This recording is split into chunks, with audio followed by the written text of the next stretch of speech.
This parasite. I was suddenly called by my husband to visit his parents' house. I figured he probably couldn't drive home because he was drunk. So, I started the car and headed to my in-laws' house. However, what awaited me was a malicious grin on my mother-in-law's face. She suddenly drenched me in beer and hurled insults at me, leaving me in shock. But in the next moment, rage welled up inside me. Wiping the beer off my face, I managed to say, "I'll be leaving now." And with that, I left my parents' house behind. Just before I left, I saw the puzzled faces of some relatives in the corner of my eye, but I had no capacity to care. My name is Anna. I'm 30 years old. Since graduating from college, I've been working at a wholesale dealer a bit away from my hometown. Work is going fairly well, and I don't have any particular hardships in life. But there was one thing I was struggling with. And that was how shy I was around people. Since my school days, this made it hard for me to make friends. Even when people talked to me, I often responded coldly, yet I couldn't bring myself to join in on conversations. I just got too nervous talking to people. Despite this, I can't thank those who became friends with me. When I first became aware of my shyness, it didn't bother me much. But one day, as I was walking down the hallway at school, I suddenly heard people speaking ill of me. They said I was cold, had a bad attitude, and was full of myself. There was more, but I couldn't take it in. Realizing that this was how people saw me, my legs gave out. But I knew I couldn't let them find me like this. Somehow, I forced myself to flee from there. Since then, I've been troubled by my lack of communication skills. Worried that I might make others uncomfortable and earn their disdain. Eventually, this inability to communicate became complex for me. And it didn't change even after I became an adult. Moving away from my hometown for work meant I was separated from friends I had spent so much time with. We kept in touch, but the lack of face-to-face meetings and spending time alone made me feel lonely. Being shy yet hating loneliness was an unpleasant reality for me. I wondered, what kind of selfish person am I, as my concerns only grew. However, upon getting a job, I thought this might be a chance to change myself. But reality was not so kind. Old habits die hard, and I remain unable to speak up at work. Fortunately, my coworkers were kind and made efforts to talk to me. It wouldn't be an exaggeration to say that their kindness was why I could do my job well. But I knew I couldn't rely on this situation forever. I resolved to break out of my current state and become more proactive. Thanks to that, by the time 2 years had passed since I started my job, I had become significantly less shy. I still felt nervous, but I could join conversations and communicate better. Yet, I wasn't satisfied. Looking back, it's clear I've grown since my student days. But I couldn't feel content because my complex was too significant. Then one day, I met Ryan, who would become my husband. My life and perspectives changed drastically after meeting him. Ryan was helping out at one of our clients' stores. A business run by his parents. By chance, I dealt with him when the usual contact was away, which became a significant turning point in our relationship. Ryan was gentle and seemed happy to talk even to someone he had barely met, like me. He responded with a smile whenever I initiated a conversation. I had met people like him before. But with Ryan, I felt something different. I wanted to talk more with him. To know more about him. Even though we had barely spoken, I felt drawn to him. By some coincidence, Ryan seemed to feel the same way. At first, we would just chat briefly when he visited the office, but eventually, we exchanged contacts and started meeting outside of work. As we spent more time together, our relationship deepened, moving from friends to lovers. And 2 years after we started dating, Ryan proposed, and we became husband and wife. His parents seemed kind, which was reassuring. "I'll definitely make you happy." I'll never forget the words Ryan said when he proposed. I was excited for our happy life to begin. Dreaming about our future together, my heart was filled with excitement. But later, I would come to know the true nature of Ryan and his parents, facing the harsh realities of life once again. After marrying Ryan, my life seemed richer. Coming home tired from work, the loving that made me happy.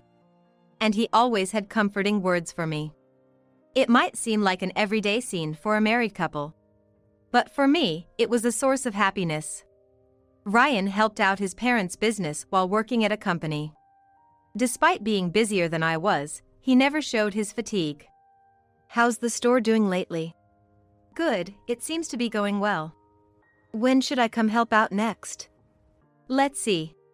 Feeling guilty for always having Ryan help out at his parents' store, I started volunteering more actively. Initially, I was told, "You don't have to worry about it," but gradually, they began to rely on me more. I took on tasks like arranging products, managing inventory, and even doing stock taking when the season allowed. It was clear from our everyday conversations that Ryan and his parents cherished the store. I was happy to feel that I was contributing. However, a year after we got married, things began to change dramatically. The family store started to struggle financially. It had been doing well until a large supermarket opened nearby, drawing away our customers. We tried increasing our advertising efforts and expanding our product range, but nothing seemed to work. "What should we do if this continues?" "Yeah, really."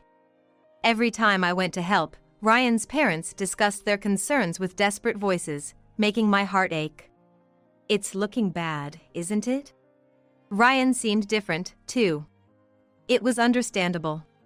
The store he had helped with his whole life was facing a crisis. I alone couldn't make a difference for the store.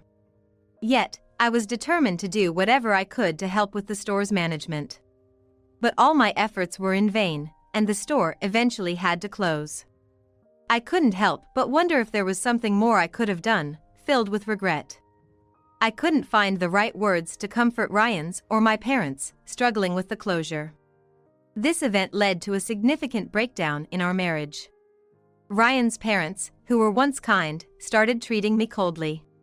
"It's your fault the store closed." "What?" After the store closed, I was helping clean up when Ryan's parents seemed in a bad mood from the moment we met, making me more nervous than usual. Suddenly, my mother-in-law sighed heavily and blurted out. I couldn't comprehend what I was being accused of and failed to respond. "Well..." My father-in-law followed suit, hurling hurtful words at me. "Ever since you got married, there's been one bad thing after another. What are you going to do about it, you bringer of misfortune?" "Wait, a bringer of misfortune?" Could Ryan's parents believe I had brought some bad luck to their family? It was such a baseless accusation. Having been treated kindly before, their harsh words now made my heart ache. "Why all of a sudden?" "Do you want to say it's not true?" The large supermarket opened near the store's business declined, and it closed down, all happening within this past year, right after you joined our family. "That's not fair." "Unfair? No way. If you hadn't married into this family, none of this would have happened. Just like your father said, a bringer of misfortune." I was stunned by such irrational thinking. What about Ryan? What did he think? I turned to speak to him, who was working behind me. Just as he spoke, "Mom and Dad are right. Why did I even marry you? If I had married someone else, the store wouldn't have closed." "Even Ryan?" I was shocked. To have Ryan and his parents turn against me like this. It's the truth, isn't it? You are a destroyer of what's dear to us. You managed to live unbothered, without considering our feelings.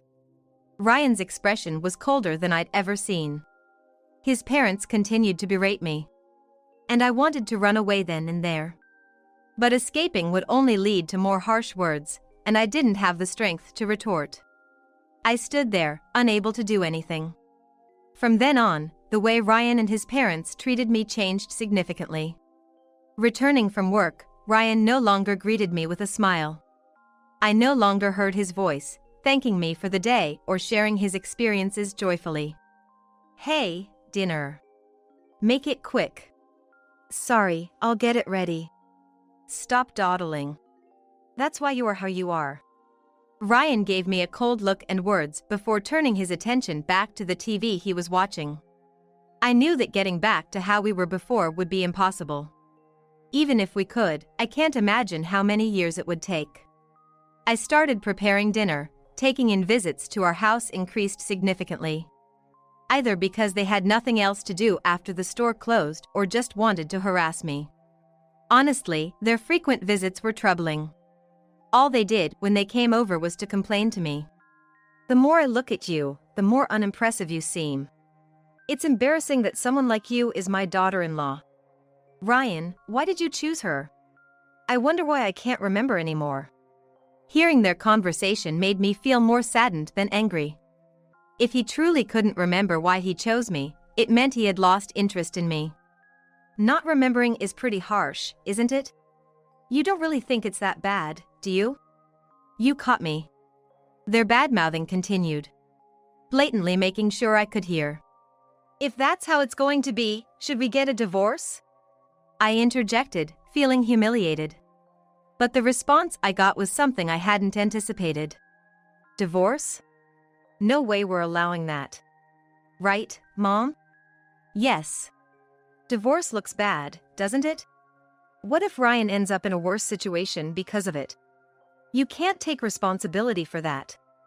I was cornered by their stern faces, unable to say anything. Looking at Ryan, it seemed he agreed with his parents. Not denying anything they said.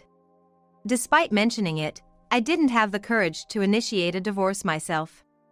In the end, all I could do was live each day feeling unsettled. Half a year into this way of life, Ryan's father got sick and was hospitalized. According to Ryan and his parents, it was apparently my fault that his father got sick, along with everything else, including the store's closure. They just couldn't wait to blame me for anything. You really are a curse. To think my father would end up in the hospital. He had been healthy all his life until you came into our family, and now everything's a mess. How are you going to take responsibility? It was indeed sad and worrying that his father had gotten sick. But being blamed for it was troubling.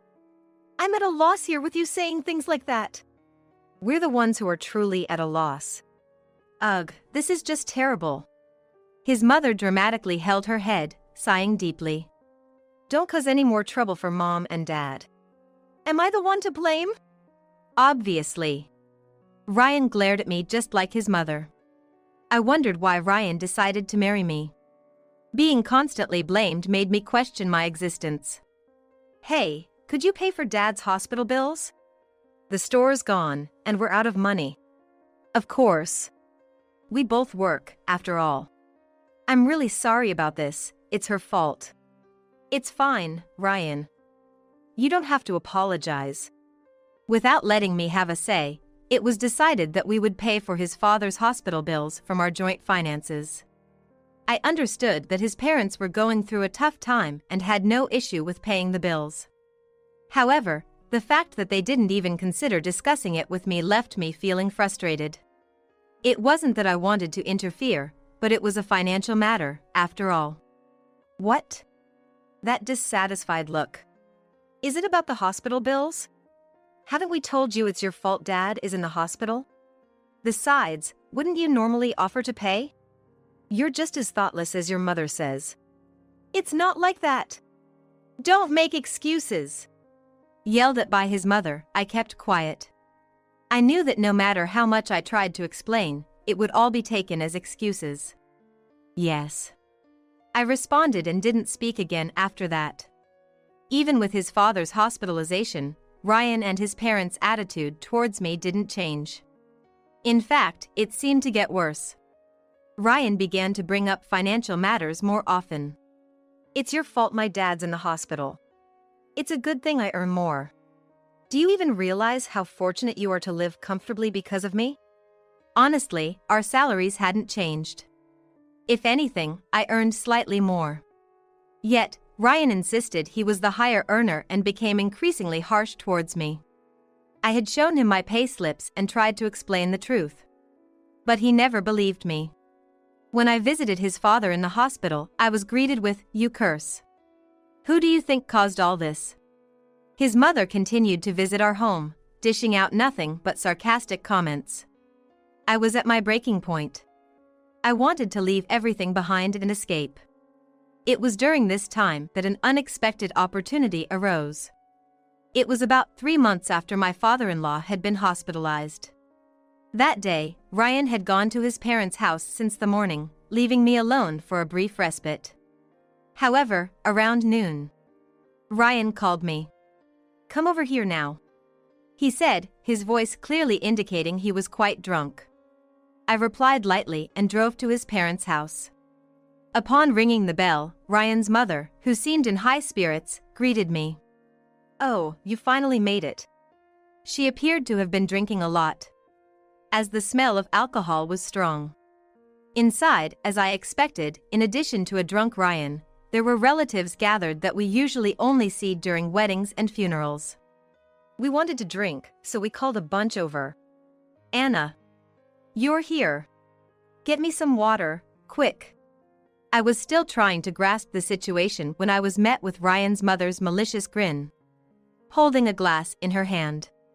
"The leech and spoiler of our family," she sneered, before dousing me with the beer she was holding. My mind went blank.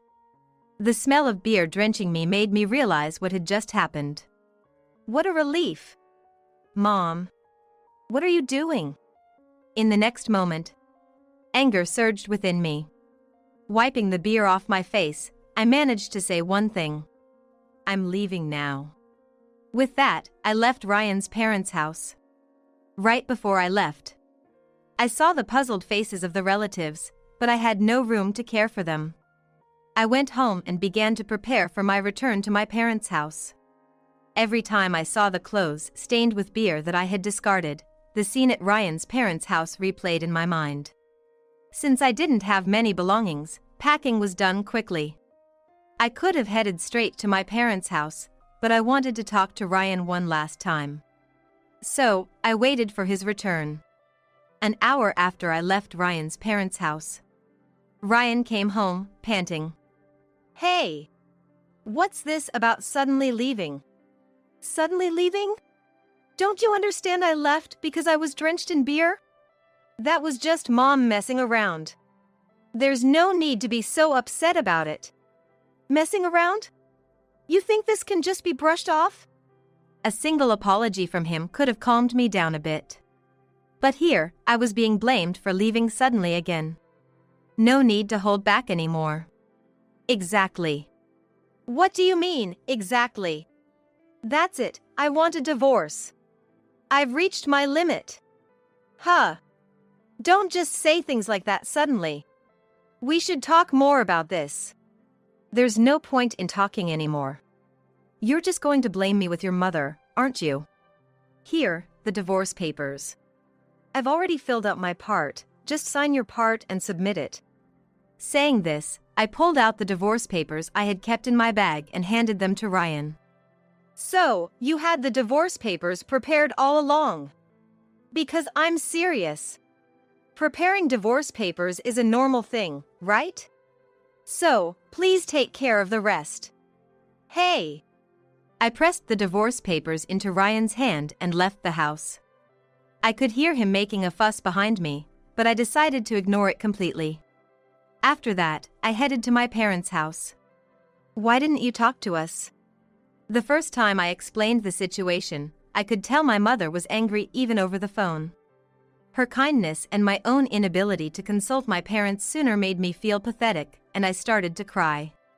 After driving for a few hours, I arrived at my parents' house. Ringing the doorbell, my worried parents greeted me. Seeing their faces, I collapsed right there, all strength leaving my body. Parents truly are incredible. I felt that deeply. The next day, my heart had settled down a bit. I explained the situation to my work and took some time off. "I made plenty, so feel free to have seconds." "Yeah. Thank you." I hadn't had much appetite the day I returned home and couldn't join my family at the dinner table. Because of that, the breakfast my mother made tastes especially good. "You're eating well." "I haven't been eating much." "I see. Well, there are no enemies here, so do as you please." Yeah. Thank you. My father was right. Here, there are no enemies. I won't have to endure any more snide remarks or unpleasant attitudes. It's sad that such ordinary things make me so happy, but it's probably because of what I've been through until now. Just as I was feeling relieved, the doorbell rang. I'll get it, my father said and headed to the entrance. But the moment the front door opened, I heard my father's shouting voice. Why are you here? My father rarely raises his voice. Could it be? Is Anna here? Let me see her. Sure enough, it was Ryan who had come visiting. Anna isn't here. Leave now. But Anna's car is here, isn't it? And her shoes too. There's no use trying to deceive me. Ryan was being assertive even towards my father. Neither was willing to back down, and the argument only grew louder. I knew it wouldn't end unless I stepped out. I stood up and walked towards the entrance. Ryan, what are you doing here, coming all this way? Anna. Please, let's talk. All right? Hey, keep it down. Anna's troubled because of you, so please leave. Dad, thank you. It's okay. Ryan, what do you want to talk about? After thanking my father, I took his place in front of Ryan. I want you to reconsider the divorce. It's troubling being told this so one-sidedly. One-sided? You're making it sound like it's my fault. Have you forgotten it's initially your family's fault? Our fault?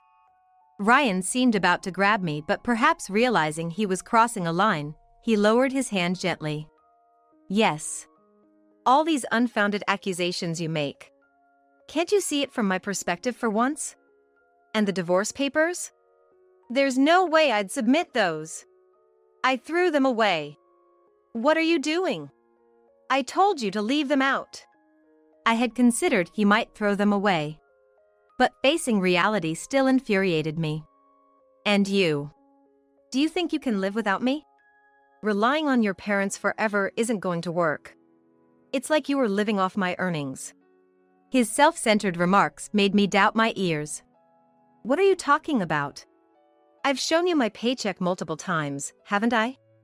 You chose not to believe it, claiming it was forged. Don't worry about me. I just want a divorce. That's all I'm asking for. Don't worry. I can't just stand by saying that. I'm your husband. Don't start playing the husband card now. Besides, I'm just a curse and leech, right? Might as well get divorced. I'll send the papers again, so please leave for today. If you come back, I'll call the police, okay?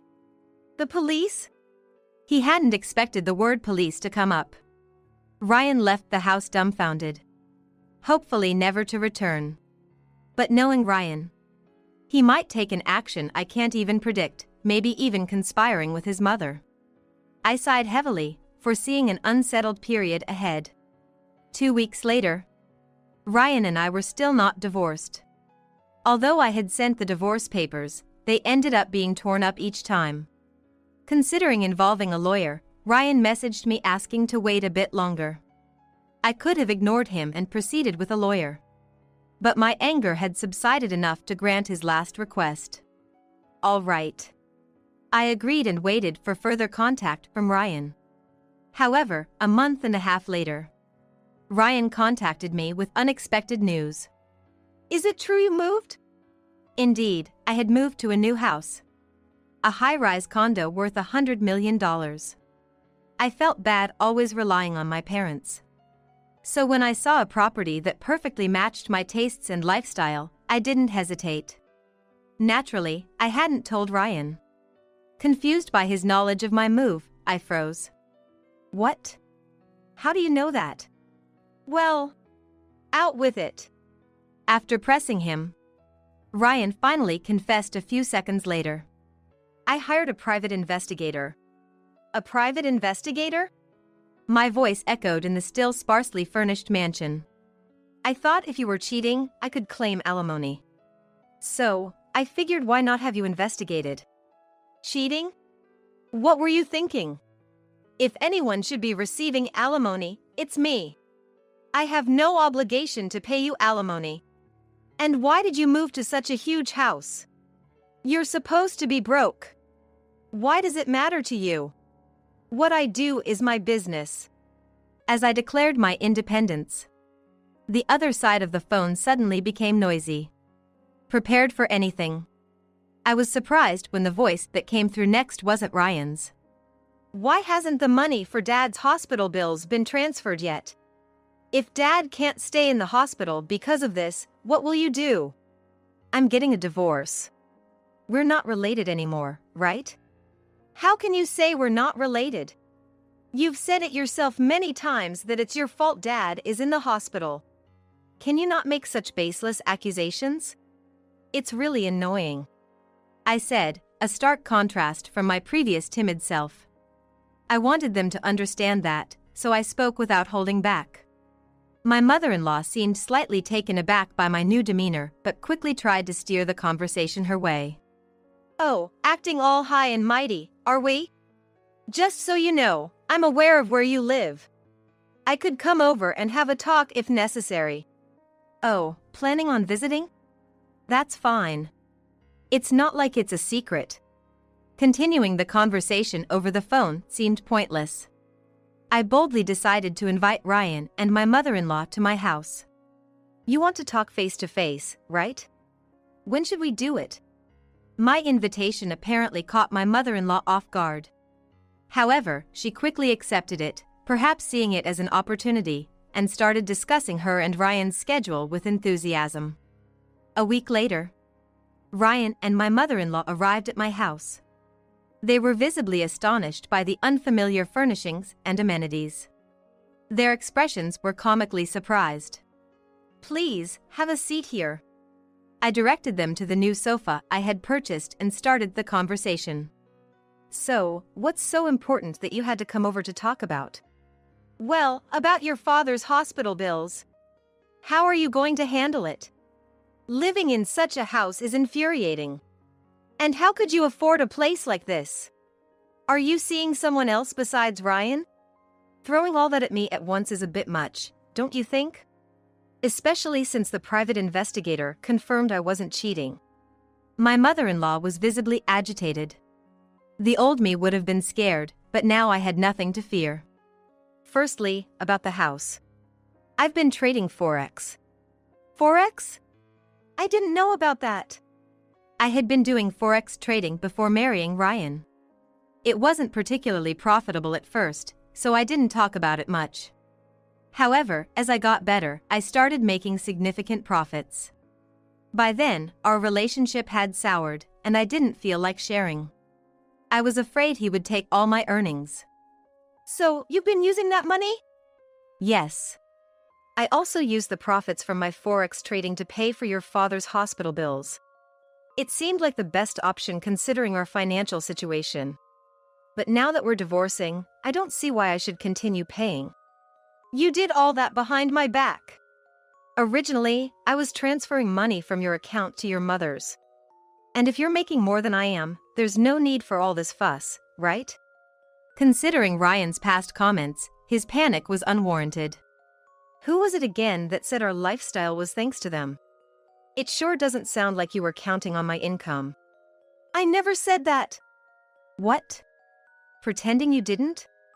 That's pretty lame. What? They both seemed lost.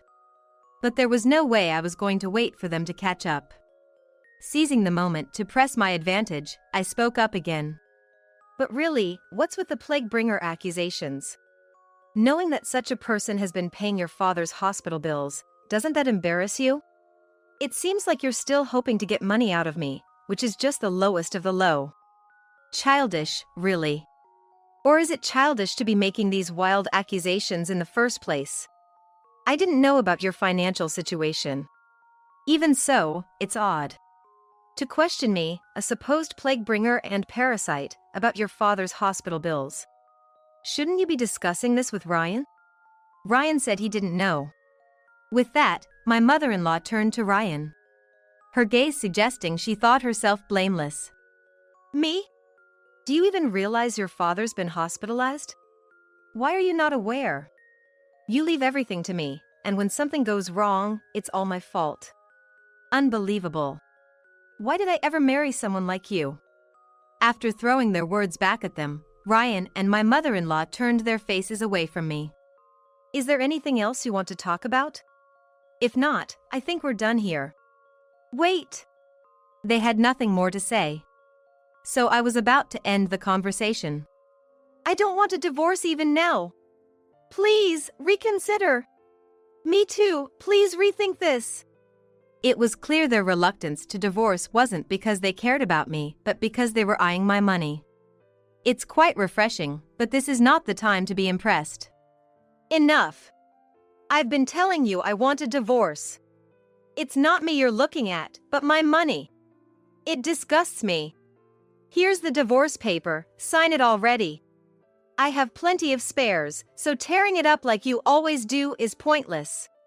I won't ask for alimony, but if you push me further, I'll reconsider. And if you come to this house again, I'll call the police. Got it? With anger fueling my words, I thrust the divorce papers at Ryan. It seemed he finally understood that my feelings wouldn't change. After signing the divorce papers, Ryan and his mother left the house. Good riddance. Feeling relieved and vindicated, I held the completed divorce papers, feeling the weight of the ordeal lift off my shoulders. Following that, I filed the papers. And the divorce was finalized. In the days following the divorce, Ryan sent numerous messages complaining about his fight with his mother, his inability to pay for his father's hospital expenses, and more. Of course, I didn't bother responding. He mentioned that life was getting tough, but that was no concern of mine. Similar messages came from his father and mother, which were just as annoying. His father even tried to elicit sympathy by detailing his health woes. But I hadn't visited him, so I couldn't verify any of it. The most I could do was guess that maybe his condition wasn't as bad as he made it out to be. I answered a call from Ryan once, where he only talked about money. Hey, you're making money, right? Can't you spare some? All you ever talk about is money. There's no way I'm helping you now. You can struggle for all I care. With that, I hung up and decided to ignore any further contact from Ryan and his parents. Thankfully, a month after the divorce was finalized, the calls and messages stopped coming. It's been a year since the divorce. I live a comfortable life on my own, though the vastness of the mansion still feels unfamiliar. And while I have no plans to remarry, living alone does get lonely sometimes. So, I decided to share my life with 2 cats. Now, I enjoy a happy life with my feline companions. My job and forex trading are going well, and I often think about how good it was to get divorced. Waking up to a normal day, I wonder what I'll do and what I'll eat. As I plan my day and start preparing the cat's breakfast, I'm reminded of the peaceful life I've built for myself. So, are we taking the car today, or your place? Let's go to a hotel. On my way back from the hospital, I saw my husband walking hand in hand with a young woman. Who in the world is she? She was dressed in revealing clothing, and I think she was over 10 years younger than my husband. She didn't look like someone from his work. Could it be an affair? Even though it was on the way back from a donor test for a disease he was diagnosed with. I somehow managed to keep my emotions in check and confronted my husband with a glare when he returned home that evening. I saw you walking with a young woman.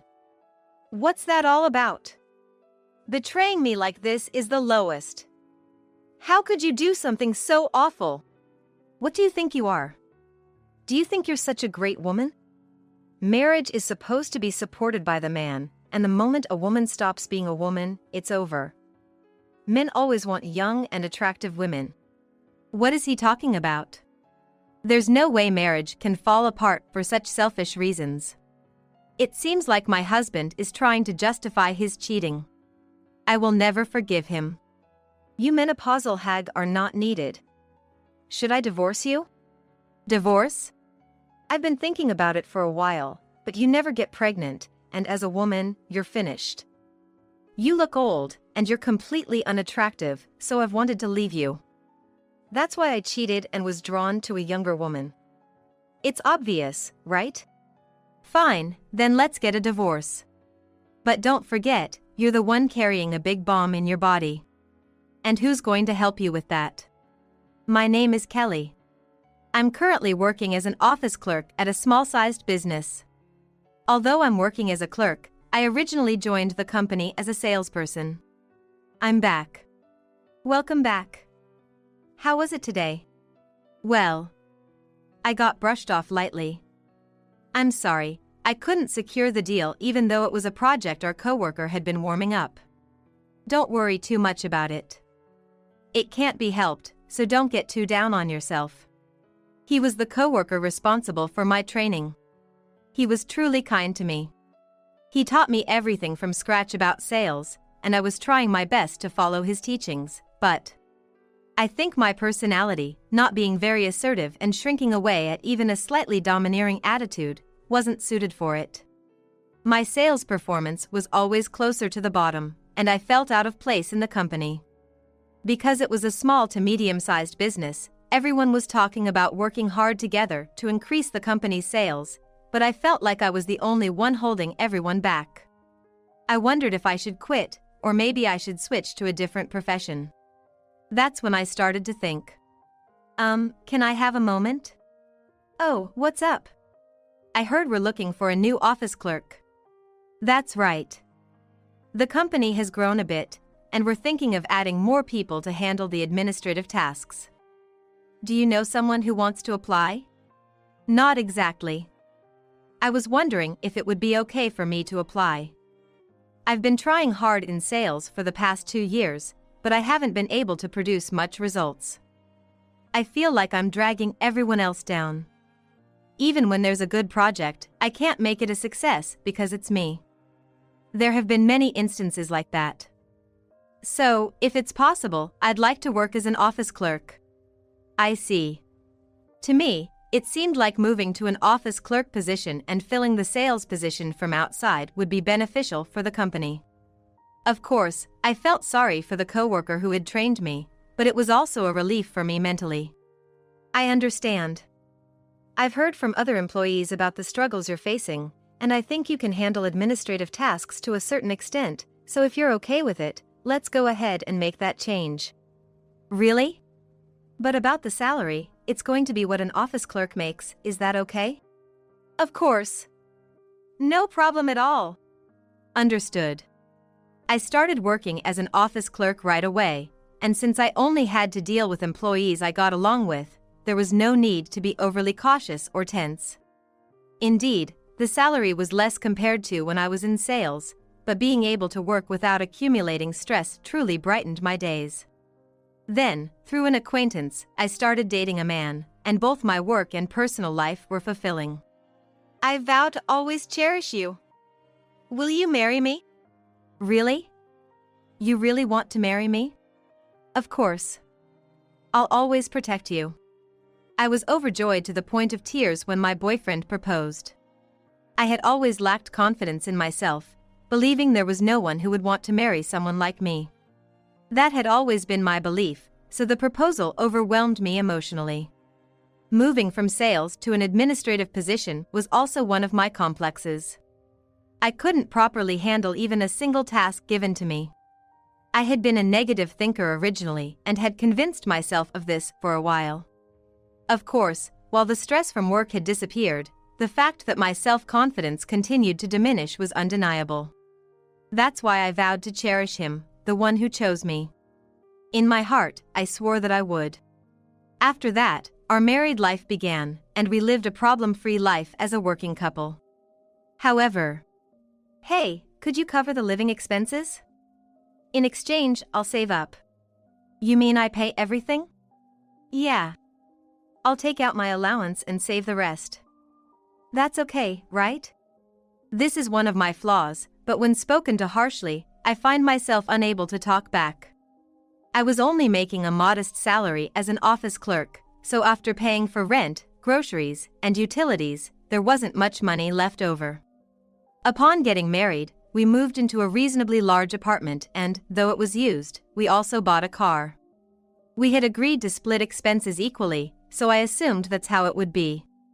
Got it. But I'm a bit surprised. I had assumed we'd split everything. It's easier if you handle all the expenses, right? As for savings, I'll manage all of that, so don't worry. Well, if my husband says so, maybe it's for the best. Plus, if he's putting most of his salary into savings, I figure we could save up a substantial amount in a short period. We were hoping to have kids in the future, so I wanted to save as much as possible. That's why I accepted his proposal. However, after getting married, he started going out more at night. Hello, you're not coming home yet? I'm going out drinking with colleagues tonight, so I won't be home until late. Again? What? I'm not your parent. Don't butt into my private life. It's my business who I go out drinking with, isn't it? Yeah. Sure, we had agreed not to interfere with each other's private lives after getting married. And it's not that I'm against him going out to drink. It's just frustrating when he goes out without any communication. I get home earlier than him, so I cook and wait. There's a usual time he comes home, and I even prepare the bath, so I wish he would at least call. If he let me know, I'd just make something quick to eat and take a bath after finishing the chores. Just a simple message would do. I've brought this up a few times, but my husband didn't seem to care at all. Maybe he doesn't understand because he doesn't cook or do household chores himself. And then, his personality changes when he drinks. That's why I couldn't really say much. Hey, the lord of the house has returned. Welcome back. Oh, hello. Sorry, it seems he got pretty drunk. Sorry for the trouble. Thank you for bringing him home. Around midnight that day, my husband was brought home by a coworker he had been drinking with. He was so drunk he couldn't walk on his own. I couldn't help but be frustrated that he, being an adult, didn't know his own limits when drinking. Since he was drunk, saying anything to him would be pointless. I thanked the coworker who brought him home and took my husband to bed. He fell asleep right away and around noon the next day. Hey, got any medicine? Medicine? For what? What? Obviously, for a hangover. Why do I have to spell it out? You should have prepared that, knowing I went drinking. Sorry, I'll go buy some right now. Make it quick, and be back in 10 minutes. What does he think I am? I sighed but went to the nearby pharmacy by bike without a complaint. It was already winter, and just riding the bike made my dry skin on my face and hands painfully dry. If he's going to drink, he should buy his medicine beforehand. Why do I have to do this? As I went to buy it, I felt anger towards my husband bubbling up inside. I'm home. I got the medicine. You took your time. You're slow at everything. That's why you can only be an office clerk. Even though I went out of my way to buy it, not a single word of thanks. Can't even say thank you. I was truly appalled, but it's not like I was expecting anything from my husband. Well, someone who's used to bossing people around probably doesn't have gratitude in their vocabulary. So, he can't even say thank you. Well, it's not my problem. While complaining, my husband took the medicine from me, swallowed it, changed clothes, and then left the house. Going out again. It was his day off, so he can do whatever he wants, but I did wish he would help out with the chores a bit. I take care of everything during the weekdays, so it wouldn't hurt him to help out on the weekends. Even just one day, either Saturday or Sunday. But since we got married, my husband has never once helped out with the chores. Being the timid person I am, I thought I wanted a man who could take the lead initially. But now, thinking about it, he's just selfish and looks down on others. I was getting sick of these days, but then suddenly, one day. Can we talk? I have something important to tell you. Something important. Is it about work? No. It's about my illness. I've been feeling off lately, and I've been having trouble breathing even while working. So, I went to the doctor and they found a disease. You're kidding, right? I was shocked by my husband's revelation since I always thought of him as someone strong who rarely even caught a cold. My husband having a disease. I never imagined it, nor did he show any signs. However, according to him, the disease is quite advanced, and he needs an organ transplant as soon as possible. We need to look for a donor, so it's not immediate, but the situation seems pretty serious. So, you don't need to be hospitalized? They gave me some medication, so I should be okay for a while. But I do need a donor, so I need you to go to the hospital this weekend for a test. If you're a match, I'll need you to be the donor. When my husband told me that, something deep inside me skipped a beat. Of course, if there was anything I could do for my husband, I wanted to extend all the help I could. That's what marriage should be about, after all. However, if possible, I didn't want to donate an organ. One reason was that my husband hadn't been treating me with the respect and care a wife deserves. To him, I seemed like just a tool to be used at his convenience. The only time I felt cherished as his wife was during the first month of our marriage. Additionally, I was scared of undergoing surgery. Of course, facing someone in need of a donor, saying I'm scared of surgery shouldn't really be an excuse. Being mentally fragile, I understood what needed to be done but couldn't bring myself to make that decision. So, what was the outcome? It was a match. We can schedule the surgery for a day that works for you. I took a day off work the next day to go for the testing at the hospital. I hadn't told my husband, but the result was a match. I could save my husband's life, that was the outcome. No matter how much my husband might not cherish me, he was still my partner whom I had married. Of course, the surgery scared me, but I resolved to donate my organ for my husband. However, that day. Should we take the car today, or go to your place? Let's go to a hotel. On my way back from the hospital, I saw my husband walking hand in hand with a young woman. Who in the world was she? She was dressed in revealing clothes, and I think she was more than 10 years younger than my husband. She didn't look like someone from his work. Could it be an affair? Indeed, my husband often came home late at night, but I thought it was just because he was out drinking with colleagues. However, was he actually spending those nights enjoying himself with a mistress? There he was, right in front of my eyes, walking hand in hand with a younger woman. This was unbelievable and a complete betrayal to me. My head went blank, and I was in total panic, but my husband left without even noticing my state. I took a deep breath, somehow managed to calm myself down, and went home. That evening when my husband came back, I confronted him with a glare. I saw you walking with a young woman. What's that all about? Oh, you saw that? Yes, I did. Betraying me like this is the lowest. How could you do something so awful? What do you think you are? Do you think you're such a great woman? Marriage is supposed to be supported by the man, and the moment a woman stops being a woman, it falls apart. Men always want young and attractive women. What is he talking about?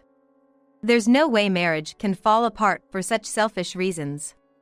It seems like my husband is trying to justify his cheating. I will never forgive him. He's been using me all this time, probably because he no longer sees me as his wife. My suspicions were correct. To him, I'm nothing significant. Just a convenient existence who pays the living expenses and takes care of the house and meals. How dare he look down on people? You're not going to do something like this and not be accountable for it, are you? Yeah, maybe. A menopausal hag like you isn't needed. Should I divorce you? Excuse me? I've been thinking about it for a while. You can't get pregnant, and as a woman, you're finished. You look like an old lady, and you're utterly unattractive, so I've wanted to leave you. That's why I cheated and was drawn to a younger woman. It's obvious, right?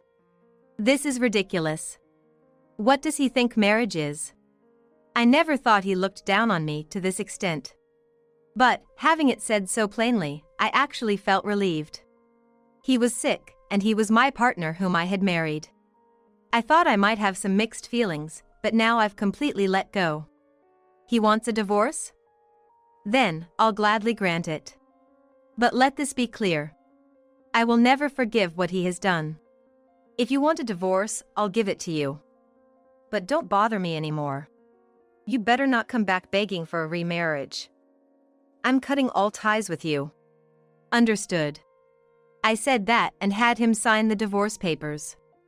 The divorce was finalized quickly, and since the apartment lease was in my ex-husband's name, I left, and our life together ended. Then, I started preparing for alimony claims and contacted him a month later. I didn't want to talk to him directly, so I had the lawyer who helped me with the alimony claims contact him, but that evening, my ex-husband called me multiple times. I didn't want to talk to such a person or hear his voice, but thinking I should spill all my feelings, I decided to pick up the phone. Hey. What do you mean you were the organ donor? That was the first thing my ex-husband said. I hadn't told him at the time of our divorce, but the day I found out about his affair was the day I found out I could donate an organ to him. Looking back, if I hadn't known about the affair at that time, I would have unknowingly donated an organ to a betrayer. I thought to myself that God must be watching over me, and I decided then there was no way I'd donate an organ to him. Of course, not telling him anything was an option, but this was my form of revenge. While you were out enjoying yourself with a younger woman, I was worried sick about you and went through the organ donation tests. It turns out I'm a match, but I have no intention of helping a betrayer. Don't say that! If you don't donate, I'll have to start looking all over again. Please! Then tell me, what's in it for me? I see no benefit in donating an organ. It might sound heartless, but I wasn't willing to sacrifice my body to help my ex-husband, not even if there were benefits. Even if there had been some advantage, I couldn't bring myself to extend a hand to my ex-husband. The emotional wounds my ex-husband inflicted were deep, and I wanted him to understand that. I thought I was supposed to donate an organ because I was your wife. But who betrayed whom? Sure, but that's a different story. Just your cooperation could save a precious life. Life is equal, I believe that. There's no difference in the weight of lives, and everyone has the same value. But I couldn't see this monster, this mass of desires, as a person. Even if no donor was found in the end, that's just how it would be. It would only be what he had coming for what he's done all this time. That's all I could think of. I don't feel sorry for him if his illness gets worse, he can deal with it himself. If you get better and are let loose, there will just be more women who suffer like I did. Maybe it's better if you never get cured. What kind of thing is that to say to a sick person? You didn't give a toss about me, so why should I care about you as a sick person? Don't you see the contradiction in what you're saying? You're the one talking nonsense. What do you think human life is? I have more morals than you. But even denying that, I don't want to help you. Besides, I'm a stranger to you now. When my ex-husband realized I had no intention of donating, he seemed to slump, starting to make groaning sounds. How pitiful. I didn't feel a bit of sympathy for him and just wanted to end the call quickly. Is that all? Oh, and I think the lawyer has contacted you about the alimony. Make sure to transfer it properly. That's crazy, that much money? It's not crazy at all. You were the one who said you wanted to save up, so you wanted me to pay all the living expenses. But then it turns out you were just squandering money on your mistress. You think that's okay? This was revealed during the divorce, but the savings I thought we would divide, which my ex-husband claimed he had, were almost non-existent. Since I paid all the living expenses, I had the right to half of the savings. However, he had none because he had spent it all on his escapades. It was clear he had been betraying me from the start of our marriage. I will make sure to get the money I deserve. I don't have any money. Plus, I have a lot of expenses coming up. Right, moving out, paying me, and your medical bills. I wonder how you'll manage all that. If you understand, then why did you make such a claim? Because that's how you take responsibility as an adult in society. After more than a decade in the workforce, don't you know such basic common sense? I'm so appalled I'm at a loss for words. It's common sense. Besides, if you don't pay, I'll have my lawyer take it to court. If you're prepared for that, go ahead. My ex-husband must know he's 100% in the wrong, but he's probably hoping to somehow make me reconsider, knowing he'll be in real trouble if things continue as they are. No sign of remorse. If there was even a hint of regret, there might have been room for mercy, but it seems like people who betray others will always continue to do so. Wait a minute. That's just not right. If you do that, you'll regret it later. You'll definitely have days of regret. Absolutely. So what? No matter how you try to persuade me, my decision won't change. But I was gradually getting more irritated by my ex-husband's attitude. Sure, he must be shocked that I was the organ donor, and deep down, he's regretting his choices. But if he's regretting it, why isn't apologizing an option? A sincere apology. Before making excuses and spouting nonsense, shouldn't that be the first thing to do? Without an apology, all he said to me was, "You'll regret this." Does he think threatening me will make me donate an organ? With such a character, it's no wonder no one will ever come forward to help him. See, it's because you only think of yourself that nobody wants to help you. You don't think you've done anything wrong, do you? What? If you were a bit more reflective on what you've done, you could at least apologize, right? I'm asking if you're sorry for what you did to me. Of course, I'm sorry. So, about the organ donation. You apologize regardless of the organ donation, right? Then you apologize. You are asking me to donate my organs? You're kidding, right? Stop joking. No matter what I said, it was hopeless. Maybe I was foolish to have even a shred of expectation. Expecting such a person to reflect on their actions is futile. That's why I chose not to give him another chance, but to divorce him and make him pay alimony. I've had enough. Engaging with him any further is a waste of time, and I decided to put an end to it. I don't know what you'll do from here on, but I will never help you. Just keep that in mind. No matter the situation, my stance won't change. And about the alimony, if you can't pay, I'll have the lawyer take it to court. I ended the call with just that. From then on, I left all communications to the lawyer, so I didn't say anything directly to him, but he was definitely living a miserable life. Actually, he quit his job because of a stress-related illness. Stress caused it? Yes. He was terrified of not finding someone to donate an organ. Of course, it doesn't seem like his life is in immediate danger, but the excessive stress did him in. I was surprised that such a shameless character could feel stress. If he could feel stress, he should have been more considerate of my feelings. Then, he might understand how it feels to be cheated on or used like a tool, and how much stress that can cause. Well, even if he understood, I doubt it would have changed anything. But you got the alimony paid, right? How did he manage that? It was quite a sum. Oh, that? He must have borrowed it. Borrowed? Yes. It seems he borrowed a significant amount from consumer finance and used that to pay. But now, he can't repay it and has been contacting everyone he knows for help. He even tried to contact me, but I ignored him. You ignored him? After all he did to you, my dear friend, using and betraying you like that. He deserves it.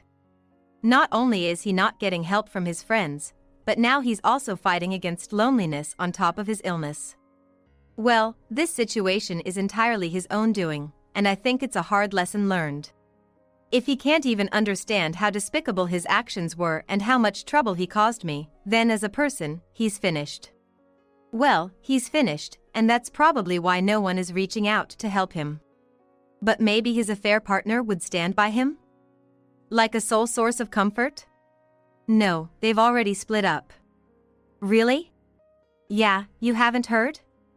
That person was only after his money, it seems. Moved on to another man already. I was honestly surprised that even his affair partner had left him. But, thinking about it, it makes sense. My ex-husband spent most of his earnings on his affair partner. That means he was spending tens of thousands of dollars a month on her.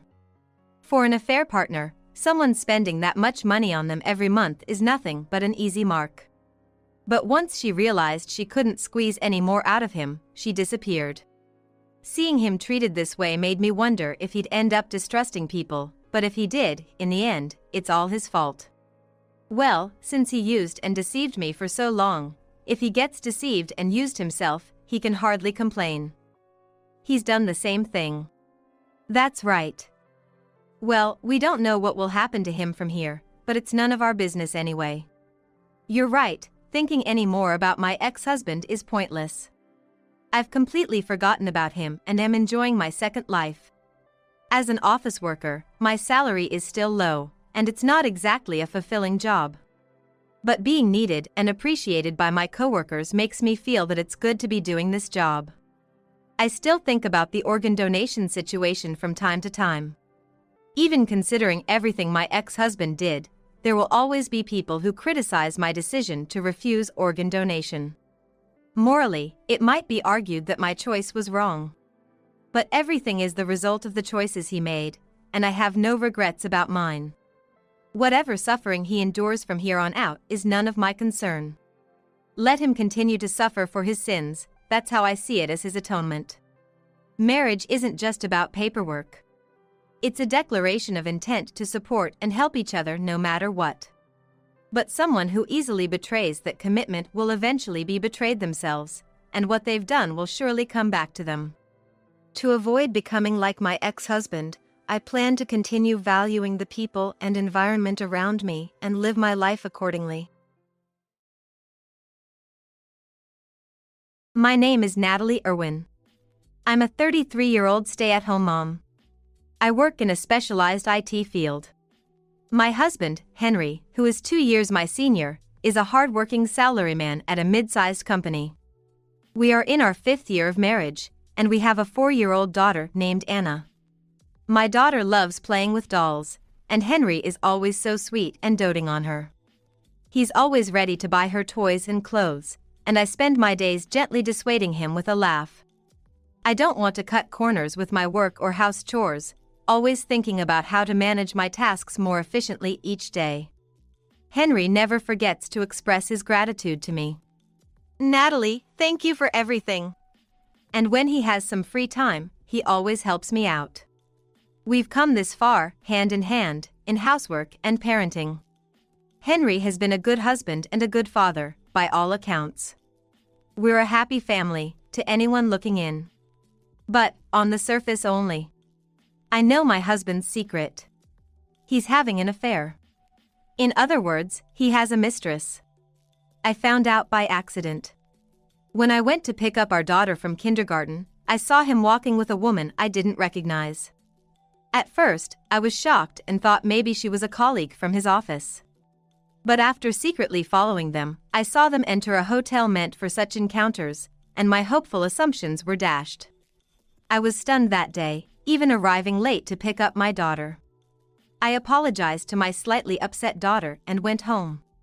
My memories of how I interacted with Henry when he returned home that day are vague. Unaware that I had seen him, Henry acted as usual. I wanted to believe it was a misunderstanding.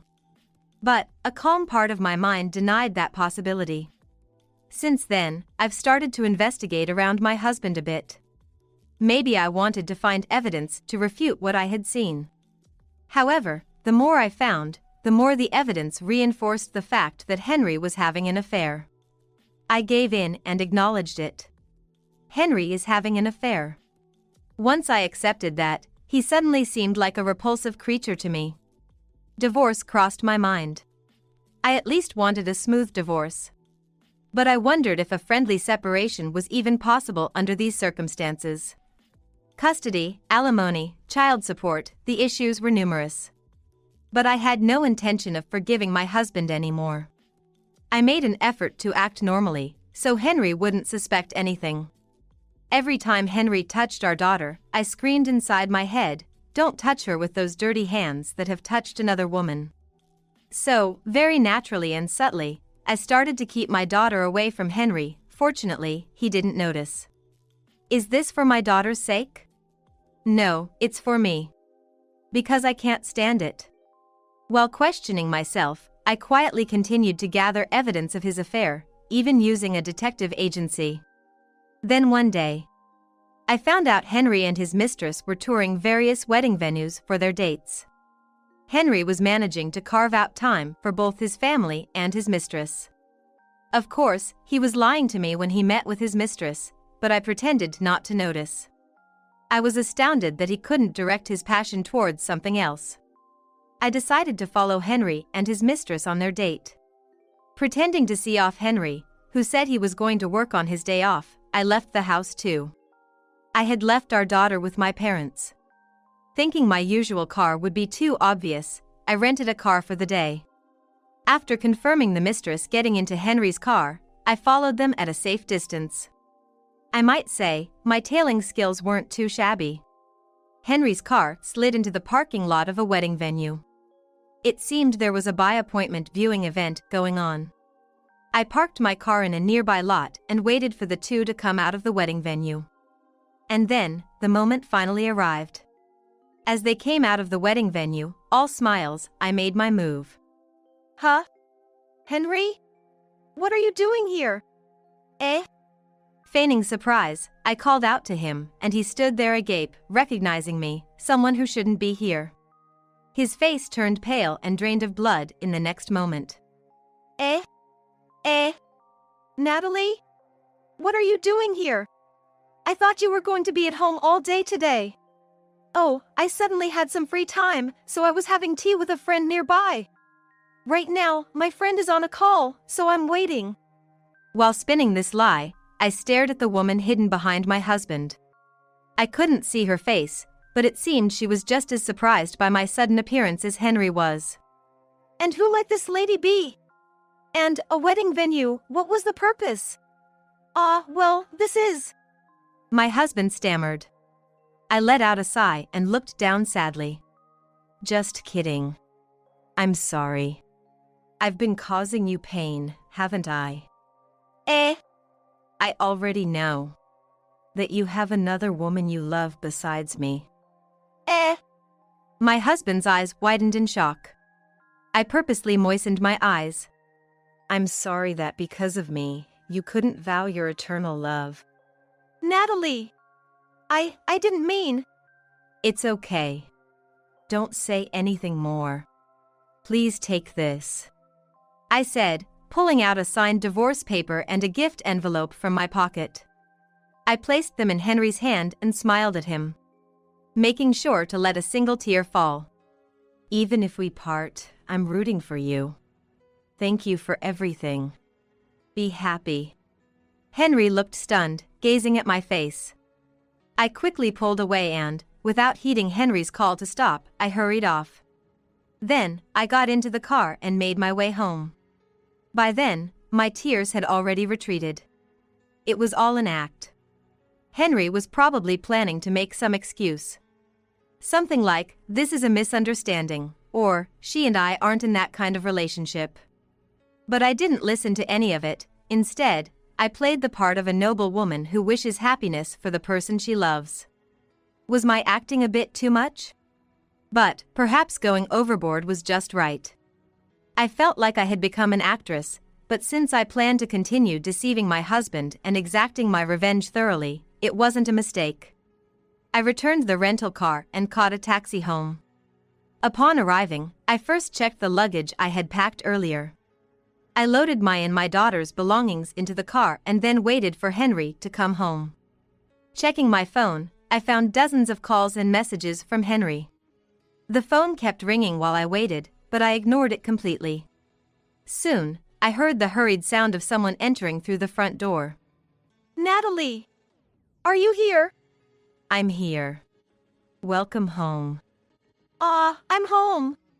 Henry, opening the door to the living room with a bang, was out of breath as he looked at me.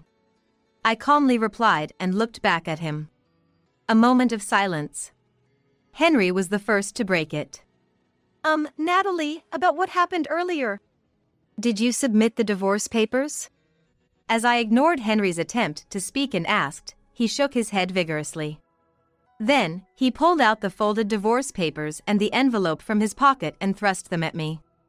I wouldn't submit them, of course. Please, just listen to me. It's not what it looks like. There's no need to talk. I understand it all.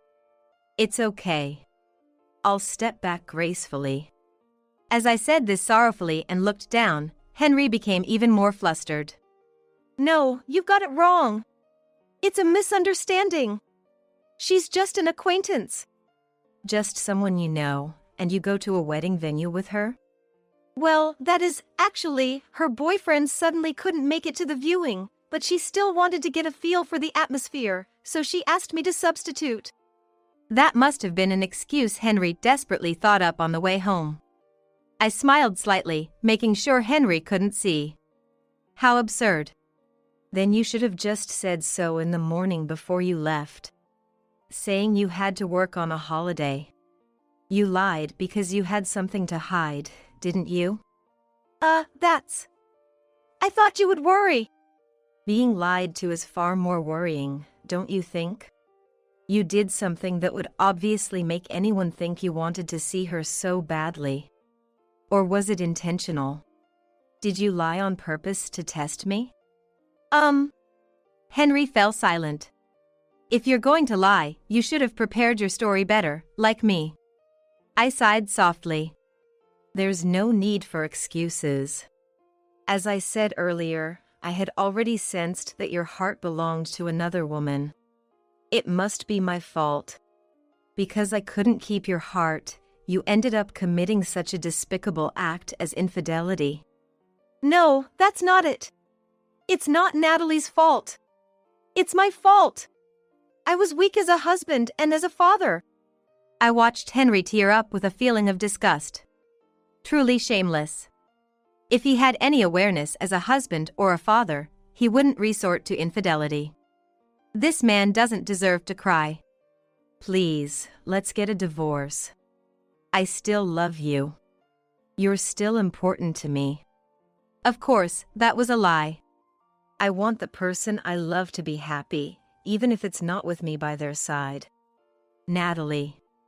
Henry's voice cracked with emotion. I showed a single tear, just like I did earlier. Controlling tears isn't so hard after all. I'm an actress right now. Let's say goodbye with a smile, okay? Please, sign this and be happy with her. Natalie. Natalie. I'm sorry, thank you.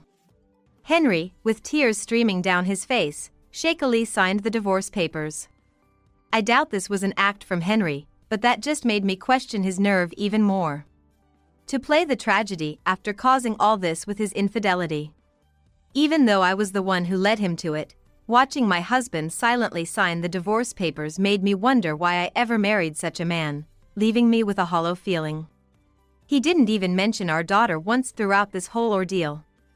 I'm sorry for everything turning out this way, for forcing Natalie into making such a painful decision. He's aware of what he's done, yet why did he have an affair? Nothing he says now could ever reach me. It's okay. As long as you're happy, that's all that matters to me. I parroted lines like I was reading from a script, saying things I didn't mean. I took the completed divorce papers from him and stated matter-of-factly. I'll take custody of Anna. You should build a new and happy family with her. Okay. Also, as a form of closure, I'd like to ask for alimony and child support. Is that okay? Oh, yes. Of course, I'll pay. You'll need it for many things. I too wish for your happiness. Ask for any amount you see fit. Good, I've got his agreement. Even though he agreed too readily, he must be thrilled about being with his mistress. But, the one who's going to need things from now on is him, not me. I smirked to myself. By the way, where's Anna now? My husband finally asked about our daughter. Perhaps wanting to see her one last time. How shameless. Anna is with my parents since this morning. Don't worry. I'll raise her well on my own. And I'll explain everything to her properly. Okay. Can I ask you something? Where did I go wrong? You had an affair because you were dissatisfied with me, right? When I asked, my husband's eyes widened in surprise. That's not it at all. I had no complaints about Natalie. You were perfect. You managed work, house chores, and parenting all so well despite being busy. You were the ideal wife. Yet, you had an affair. They say it's partly the wife's fault when a husband strays. It's not your fault. But maybe because you were so perfect. I felt I had to live up to you, and maybe I was stretching myself too thin. It was a bit suffocating. That's why. So, you sought out another woman as a way to breathe? Yeah, that's right. It's all my fault. My husband hung his head low. He would be soon-to-be ex-husband. No matter how beautifully he crafts his excuses, the fact remains unchanged. Henry betrayed me and our daughter. It's truly sickening. I'll only take the essentials with me. You and she can use this house. What about you and Anna? I'm thinking of going back to my parents' place for a while. After that, I'll find a place of our own. This too was a lie. In reality, I had already found a new place. And had been moving our things there bit by bit without him noticing. The stuff packed in the car was just the last of it. While I do plan to go to my parents first, I intend to move into our new home soon after. I've already found a new school for Anna. Unaware of how smoothly everything is progressing, Henry's eyes welled up with gratitude. If you're okay with that, I'll gratefully accept this house. Thank you so much. Yeah. Oh, and I'll take care of all the rental payments and other paperwork. I'll send you the documents later. Oh, yeah. Henry looked momentarily stunned at the mention of rent. After all, this apartment is a rental, so paying rent is a given. It seems he had completely forgotten even such a basic detail. I wonder if he even knows how much the rent is. I've been the one handling all our payments. Sure, Henry contributed to the household expenses, but he likely doesn't know the details. I stood up, smiling brightly. Let's part with a smile, even if it's a lie. Then, goodbye. Thank you for everything. No matter where I am, I'll be wishing for your happiness. Before Henry could respond, I left the house, quickly got into the car, and drove away. Henry tried to chase after me, but by then I had already started the car. I drove straight to the city hall and submitted the divorce papers. Then, I headed to my parents' house, where my mom greeted me. Mom, sorry for the sudden visit. No, it's okay. Did you manage to have a proper talk with Henry? Yeah. It's all settled now. Has Anna gone to sleep already? Yes, just a bit ago. She was trying to stay awake until you came. I see. Mom, thank you. I'm really sorry for the suddenness. My mom just hugged me silently. I could feel the facade of lies and acting slowly melting away from my face. But there is no crying. There's no time for tears. You must be tired. Are you hungry? I'll warm up some food. Oh, yeah. I might be. Feeling somewhat relieved, I suddenly remembered my hunger. My parents' house welcomed me just the same, unchanged. First, I checked on Anna. She was peacefully asleep in a spacious room. "Why?" Dad whispered, "Welcome back," as I entered. Seeing my daughter's sleeping face, I knew I could endure anything for her. I smiled at my dad and daughter. Perhaps the first genuine smile of the day. That night, I ate my mom's cooking, took a long bath, and fell asleep next to my daughter. The next day, I went to my in-laws' house. Now my former in-laws, but I had to report to them properly. It was part of the plan. The sudden visit without any prior contact surprised them. Natalie, what's going on? It's not like you to come without letting us know first. I'm sorry for dropping by suddenly. Just at the entrance is fine. I no longer have the right to step inside your house. My former in-laws looked puzzled. I put on a sorrowful expression again. I'm sorry. The truth is, Henry and I are getting a divorce. It's because I wasn't good enough as a wife. Henry ended up having an affair. An affair? Henry did. My former in-laws' eyes widened as they looked at each other. Yes. I'm stepping aside for Henry's happiness. He'll probably remarry the woman he had an affair with soon. So, Henry won't be alone. Wait a minute. An affair, even though he has a wife like Natalie. Not just Natalie. There's Anna too. How could he? My former father-in-law held his head, and my former mother-in-law covered her face with both hands. We had always had a somewhat distant relationship. So, I wasn't entirely sure how they would react to this news, but it seems their good nature has made them sympathize with me. An affair, such an unthinkable act. Oh, did I raise him wrong? It's not your fault, ma'am. It's my fault for not being a place of comfort for him. To him, I was nothing but a burden.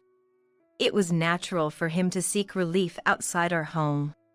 That's not true, Natalie. The one who had an affair is at fault, obviously. He's abandoned the family he was supposed to protect. What was he thinking? My former in-laws comforted me, telling me we are on your side, and if there's anything they can do to help, just say the word. They said Anna is always welcome to visit. I was fortunate to have such kind in-laws. As I drove back to my parents' house, I suddenly remembered and put on my earphones. Fiddling with my smartphone, I checked if the listening device I left in the house was still working. It was something I had secretly installed in Henry's room to gather evidence of his affair. It was quite high-tech, allowing me to listen in real time even from afar. Through the earphones, I could hear a man and a woman arguing fiercely. The man was Henry, and the woman was likely his mistress. You never told me. Were you deceiving me? Please, calm down, Hillary. I didn't mean for it to happen. It was just bad timing. Timing? What timing are you talking about? The fact that you were married and dating me without telling me doesn't change. Making me a part of your affair. You're the worst. Yes, that's true, but I'm sorry. I've already divorced my wife, so there's nothing shameful. I'm single again, and there's nothing stopping us from getting married. Please, marry me. I've dreamed of marrying you and worked hard to get here. As I suspected, Henry had approached his lover pretending to be single.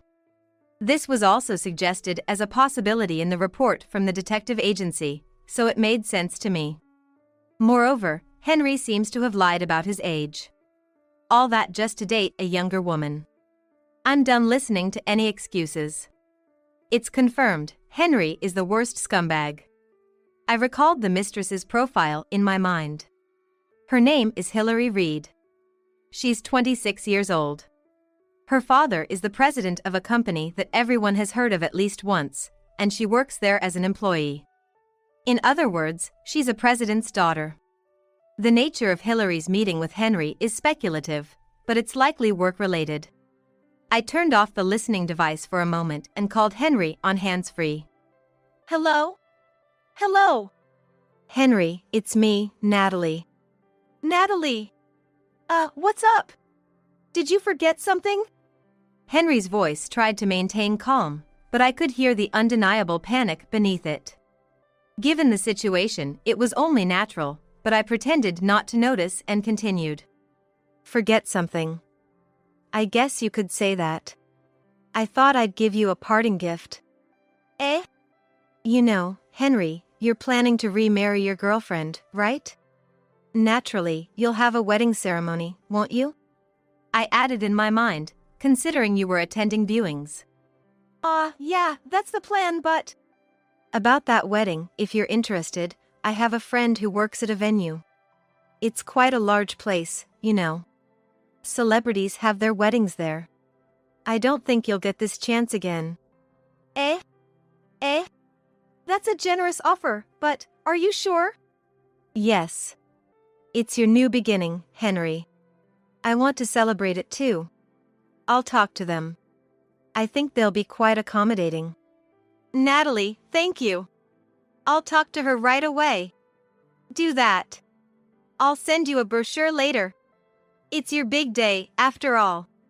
It has to be splendid. Yeah, you're right. I'll do my best. For our happiness. Oh boy, which mouth is saying that?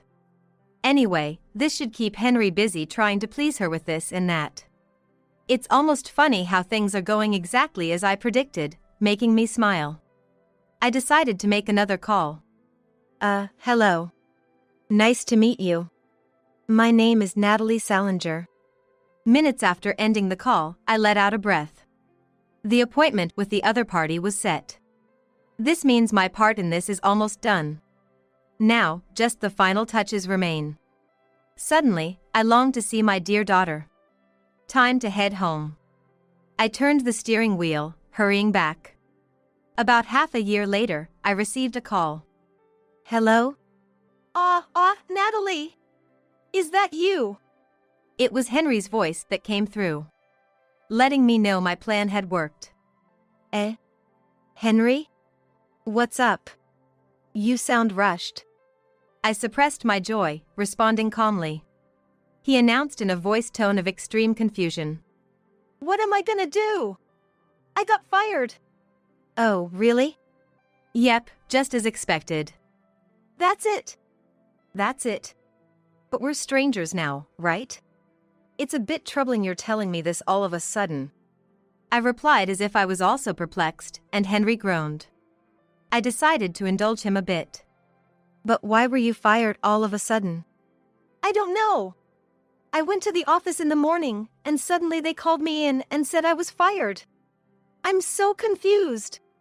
They said there was a terrible complaint from a client, but I have no idea. I see. And she's gone too. When I got home, the place was empty, and there was a goodbye note. Seems like she packed up and left. Henry rambled on. Her? Your new wife? No, we hadn't submitted the marriage registration yet. We were going to do it after the wedding ceremony at the end of this month. Now I don't know what's what. I see. But I knew the reason. That client must be Hillary's father's company. In fact, after making that phone call for an appointment, I had met with Hillary herself and her parents. I informed them that I was Henry's ex-wife, that I had known about Henry's affair for some time, and that I had also done some digging into Hillary's background among other things. Hillary's eyes widened, and she apologized to me with tears streaming down her face. They were probably genuine tears. Even though she had been deceived into thinking he was single, the fact remains she was involved in an affair. Her parents had been told she was considering marriage and starting to live with her boyfriend Henry, but they hadn't met him personally yet. Moreover, it seems Hillary hadn't told them that she was the daughter of a company president. I decided to involve the three of them in my plan. We conspired to teach Henry a lesson. From there, the former in-laws and Hillary's family's stellar performance shone. Pretending to know nothing, they went through the motions of meeting both families and preparing for the wedding, and the plan progressed smoothly. And today, it bore fruit. Hillary's father reported to Henry's company that his daughter had been deceived by one of their employees. Pretending to be furious, he threatened to end business dealings with Henry's company. The company panicked and fired Henry. It's possible that the evidence of infidelity I had sent to his company also played a role. From looking at Henry's payslips, I knew the company was already struggling, so there might have been an element of downsizing involved. Whether he would actually be fired was a gamble, but I was confident it would work out. I mouthed serves you right to Henry's rants on the phone. What should I do, Natalie? What can I do? That's up to you, Henry. But, what do you mean up to me? Well, if she left, that means she intends to break up with you, right? First, you'll have to cancel the wedding and pay the cancellation fee. The cancellation fee! Of course. You can't have a wedding by yourself. I went all out on the options. It's going to be a huge amount. Natalie, can you ask your contact at the venue to give us a discount? That's impossible. I only asked them to prioritize you too. I can't afford the cancellation fee now that I'm fired. Damn it. This is like fraud. She should pay too, it's only fair. Speaking of which, you still haven't paid this month's alimony and child support. Make sure you don't delay that, okay? Ah. Right. That too. Sorry, Natalie, can you wait a bit for the alimony and child support? I'm almost out of savings with the rent payment. I'm really in a bad spot. I don't care. It's none of my business.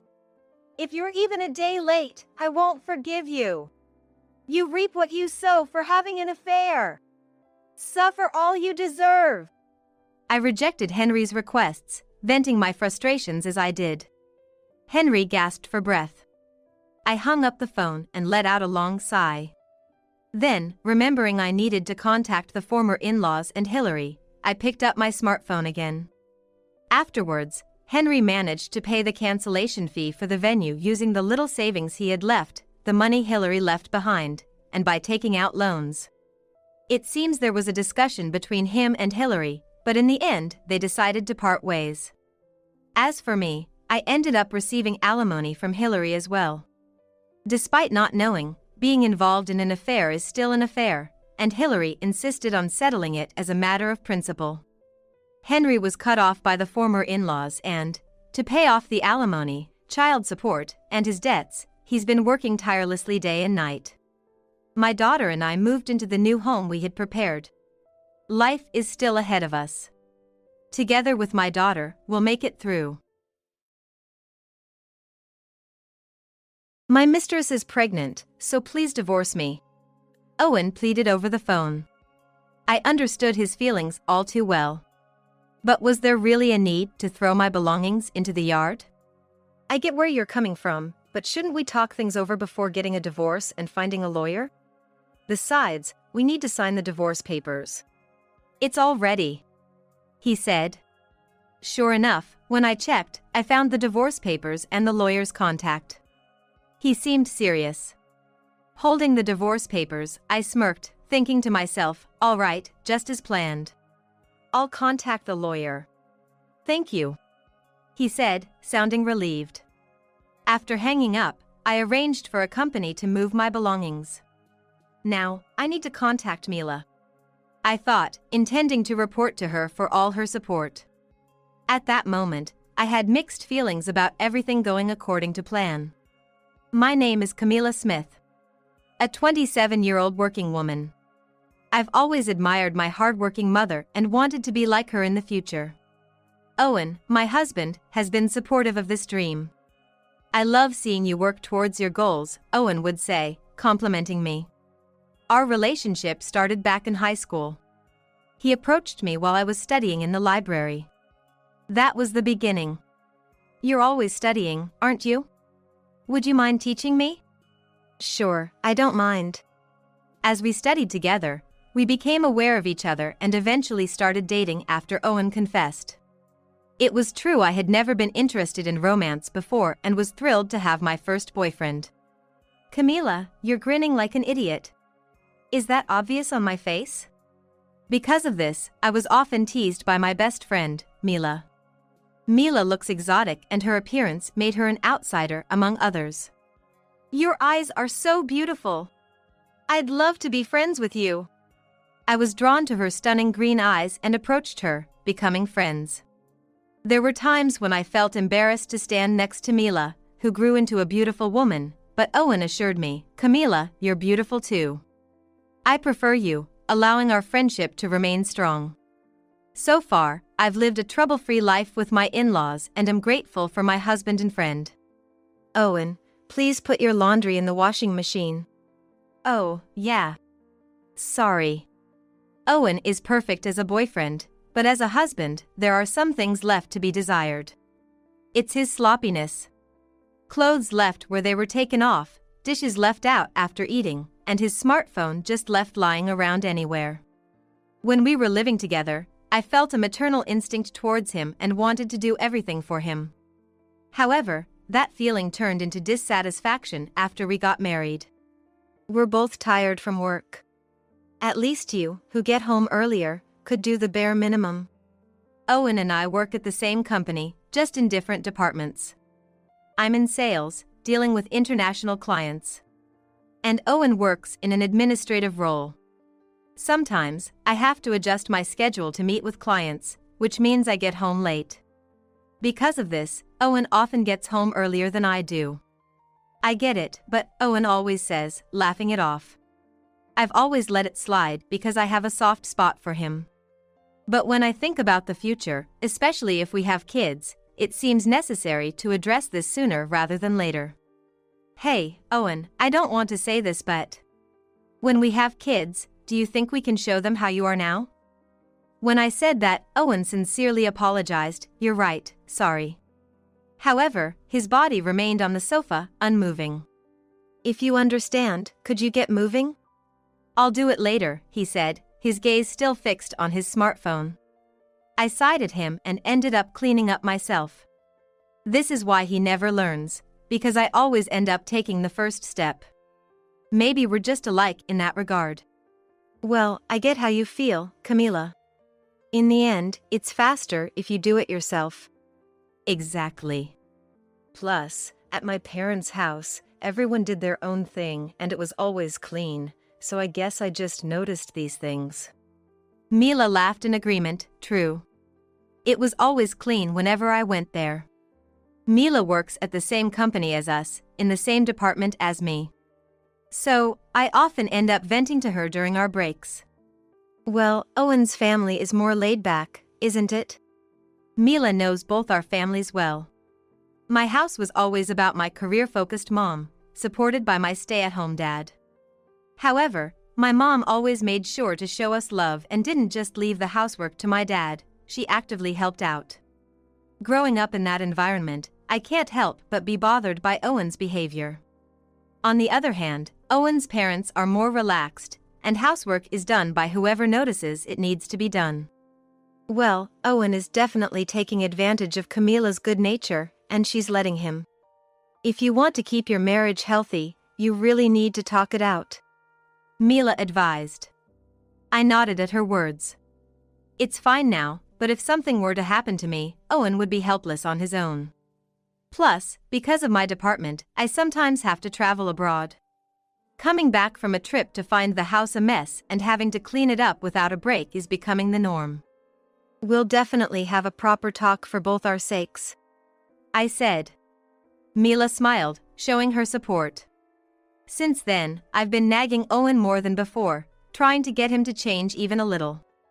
Maybe I was annoying him because he started spending less time at home. I'm home.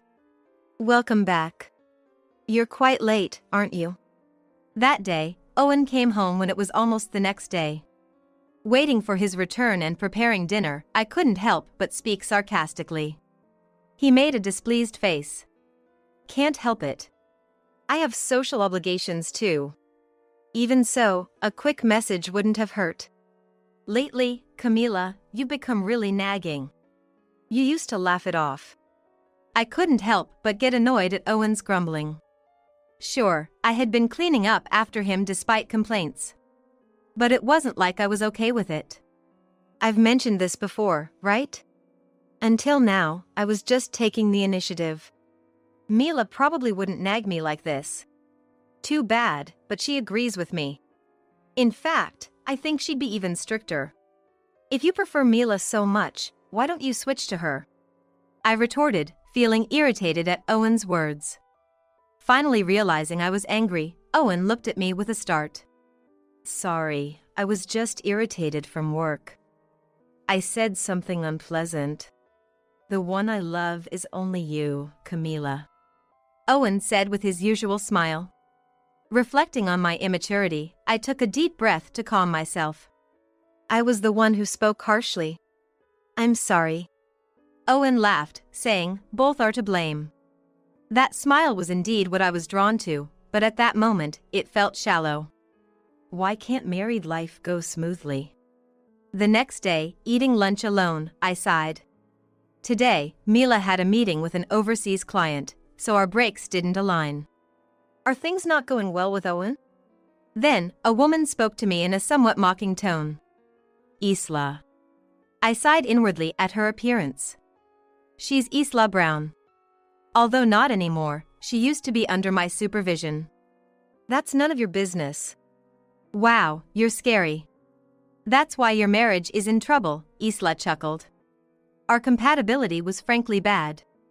I believe in working hard regardless of gender and advancing in my career. However, she believes marrying into wealth and being a housewife is the key to happiness. That's a problem between us as a couple. Before you complain about my private life, maybe you should focus on your work. Nowadays, not being able to use a computer properly is a hindrance. At my words, her face turned sour. Actually, she first joined the company as my department member. However, despite claiming during the interview that she had studied abroad and was fluent in French, her French seemed not really well, and she couldn't even start a computer without asking someone. As a result, she quickly became a liability in our department and was transferred elsewhere. You're only at ease for now, Isla said as she left. Watching her go, I sighed, feeling like I had attracted the attention of a troublesome person. Camila! There's a bit of a situation. What's going on, Mila? It happened right after my talk with Isla. Mila came rushing over, pulling my arm. Camila, calm down and listen. There's a rumor going around the company, she said, and I was about to hear some shocking news. But upon hearing it, I thought to myself, I figured as much. Perhaps I had sensed something was off. Did you suspect something? Maybe. It's more of a that figures than a surprise, I replied, and Mila seemed to ponder something. Then, hey, Camila. Do you still love Owen? She asked, and I fell silent. To be honest, the moment I heard that rumor, any love I had for him vanished. The content of the rumor was appalling. To be honest, continuing our marriage like this is impossible. In that case, I have a proposal for you. Are you interested? Without a moment's hesitation, I nodded. Soon after, I was set to go on a business trip overseas. This business trip might be a bit longer than usual. Will you be okay by yourself? I'll be fine. If anything happens, I'll rely on my parents. Although a bit worried, I left Owen to take care of the house and set off abroad. Don't worry, I'll handle everything. Mila reassured me with confident words just before my departure. She kept in touch while I was abroad, updating me on the situation back home. Meanwhile, I received no communication from Owen. Even when I reached out, he didn't respond. I need to focus on my job right now. Owen's actions were frustrating, but I decided to concentrate on my work. A week later, I finished my work and returned home. Owen? I'm at the airport right now, heading home. I messaged him, but as usual, there was no reply. I gave up on contacting him and, with my luggage, headed home. What is this? My belongings were left out in the yard to greet me. Shocked, I tried to enter the house, but the key didn't fit. Therefore, I called Owen. Hello? What's the meaning of this? After persistent calling, Owen finally answered. Tentatively, I asked him in a cold voice. Camila, I want a divorce. What? My mistress is pregnant, so please let's get a divorce. Owen begged over the phone. I understood his feelings all too well. But was there really a need to throw my belongings into the yard? I understand where you're coming from. But shouldn't we talk things over before getting a divorce and finding a lawyer? Besides, we need to sign the divorce papers. It's all prepared. Sure enough, when I checked, I found the divorce papers with a lawyer's contact. He seemed serious. Holding the divorce papers, I smirked, thinking, all right, just as planned. I'll fill these out and contact this lawyer. Thank you, he said, sounding relieved. After hanging up, I arranged for a company to move my belongings. Now, I need to contact Mila, I thought, intending to inform her of the assistance she had provided. At that moment, I had mixed feelings about everything going according to plan. Not long after, we proceeded with the divorce. Camila, I heard the news. You got a divorce. Isla smirked and approached me as soon as I arrived at work. I had only told our parents and Mila about my divorce from Owen. Thus, Isla, being an outsider, shouldn't have known. Wow, you're quite the informant. I haven't told anyone else about the divorce. You seem to know a lot. Well, that's because... Of course, since you're Owen's mistress, I said, and she looked surprised with an A. However, Isla quickly returned to a smug expression. Oh, you knew? You're not denying it. Well, if it's found out, no need to hide it, Isla said, throwing me a triumphant smile. It's shocking she would openly admit to an affair at work. What did Owen see in her? Owen was my mentor. He always taught me kindly, looked so cool, and besides, he's going to be the next CEO. At those words, I stopped dead in my tracks. Next CEO? Owen? Unaware of my confusion, Isla continued to brag about how much Owen loved her and how the old lady is past his prime. After her lengthy boast, she happily walked away. She's as brazen as ever. It seems she had been watching the situation unfold. Mila approached, laughing in disbelief. Really? And to think she believes Owen is going to be the next CEO. I'm shocked. Wonder where she got such a misunderstanding, Mila said, laughing, and I couldn't help but laugh along with her. From the look of it, it's easy to guess why she went after Owen. It seems she fell for the supposed position of Owen being the next CEO. Plus, she probably thought of harassing me, who had reprimanded her as a newcomer, as a bonus. I never thought she'd be that foolish. Mila looked around, laughing. The people around us were giving me sympathetic looks. We laughed together, anticipating the backlash Isla and Owen would face. A few hours later. Camila! As soon as it was break time, Owen rushed into my department. His face showing panic. Everyone's telling me, how could you betray such a good person? Even my parents said they're ashamed to have me as their son. That's enough. Mila intervened as Owen rambled on. If we talk about it here, Camila will get dragged into baseless rumors. I've booked a meeting room, let's discuss it there. And let's call her too, Mila said, smiling, and Owen nodded, pale-faced. Then we called Isla to join us in the meeting room Mila had arranged. So, Owen, what do you want to say? At Mila's prompt, Owen started to explain. Apparently, rumors were swirling in the department that Owen and Isla had an affair and I was deliberately kicked out of the house because of it. Because of that, Owen's life had become a bed of thorns. And what do you expect me to do about it? After all, you did betray me, didn't you? That's true. Just so you know, I didn't spread the rumors. She boldly declared her affair in front of other employees, I said, and Owen suddenly looked at Isla. However, Isla was nonchalantly twirling her hair, seemingly uninterested. It doesn't matter if rumors spread. Once you become the CEO, no one will dare to complain, she said, making Owen's eyes widen. We smirked in response. What? Me, the CEO? What are you talking about? This time, Isla froze. Then, looking confused, she turned to Owen. What? Aren't you the son of the CEO? No. The CEO is Camila's mother. What? Isla exclaimed in shock. Indeed, my mother, who had always been a career-driven woman, eventually started her own company. Now, she's the female CEO of the company we work for, battling it out every day. But, you said you were the son of the CEO. I might have said something like that. In the sense of being a son-in-law to Camila's family.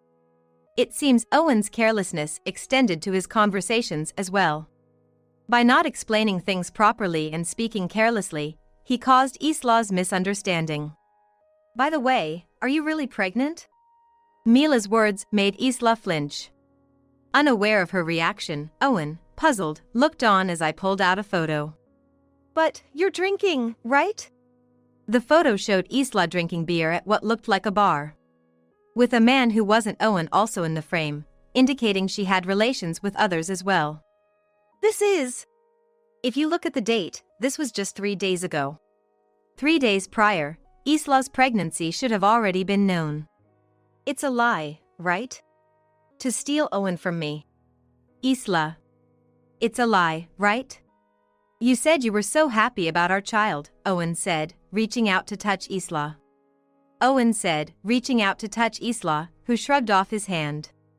Yes, that's right. I couldn't stand the thought of such a woman becoming the next CEO's wife. I thought I'd take her place. What a waste of time. Isla snapped back, leaving Owen looking hurt. Why are you playing the victim here? Plus, I've recorded our entire conversation, I informed, pulling out a voice recorder. Now, we had all the evidence we needed. Now, let's make sure you take full responsibility. Sorry, Camila. It was just a little game. Owen pleaded to me. I looked at him coldly. A little game, huh? Because of that, I was thrown out of my home. I really regret it. I'm truly sorry, you know that, right? Owen begged, offering his usual smile. In response, I also smiled sweetly. I'm tired of being with you, I said, and immediately, Owen froze. You never listened to me, and you've even cheated. I've completely lost patience with you.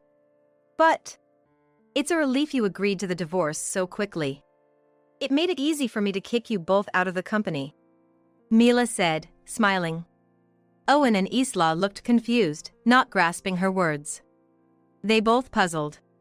The next CEO won't be Owen, who was once considered a son-in-law, nor me.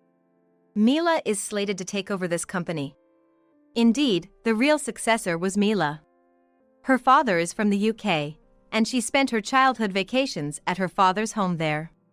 Her connections formed there, along with the multiple languages she speaks thanks to her study abroad during her student years, have been a boon for our company. Thanks to her, our company's performance has skyrocketed.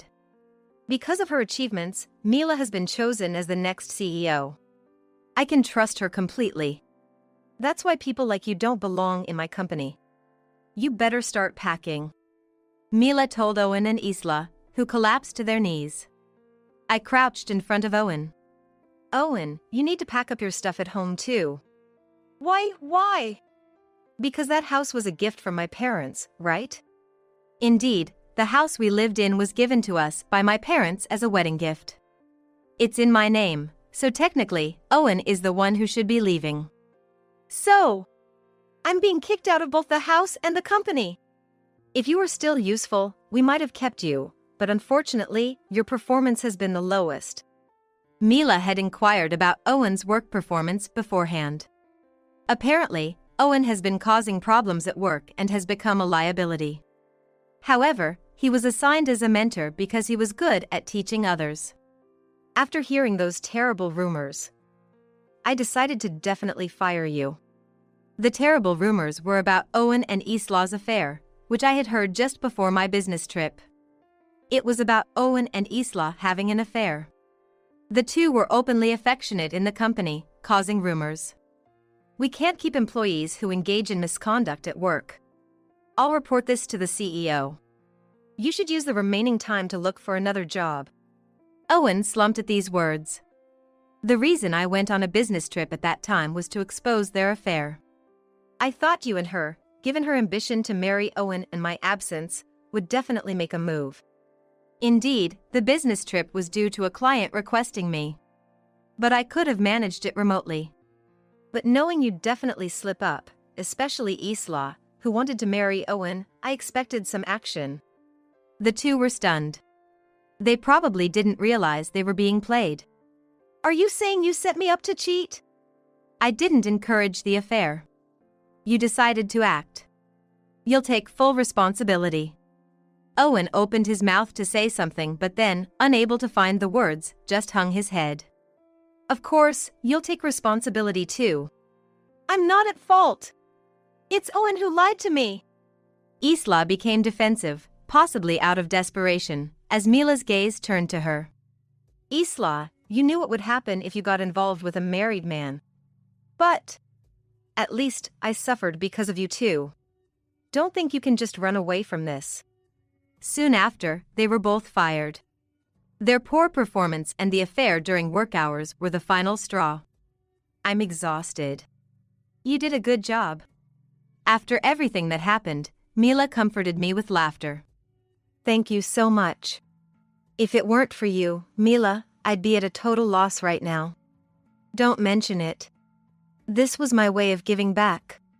Mila had no friends before when she just moved into my neighborhood. I was her first friend. Ever since you became my friend, I've decided I'd always help you, no matter what, she said, prompting me to respond with a heartfelt thank you. I truly felt blessed to have such a wonderful friend. After being ousted from the company, Owen went back to his parents' home but was turned away. We had known each other since high school. And I was well acquainted with Owen's parents, who had always treated me kindly. They were overjoyed when we announced our engagement, with his mother exclaiming how she had always wanted a daughter. Despite this, it seems understandable that they couldn't accept a son who had betrayed and divorced me. I'm truly sorry for what our foolish son has done. Owen's mother apologized over the phone after hearing about the incident. She assured me they would never welcome Owen back. His parents seemed to have kept their promise. Owen tried to scrape by with part-time jobs, but his careless nature led to frequent mistakes and tardiness, resulting in him being repeatedly let go. Meanwhile, Isla had fallen for someone else and ended up getting into trouble, eventually needing assistance from the police. Because she showed no signs of remorse, even the police were exasperated with Isla.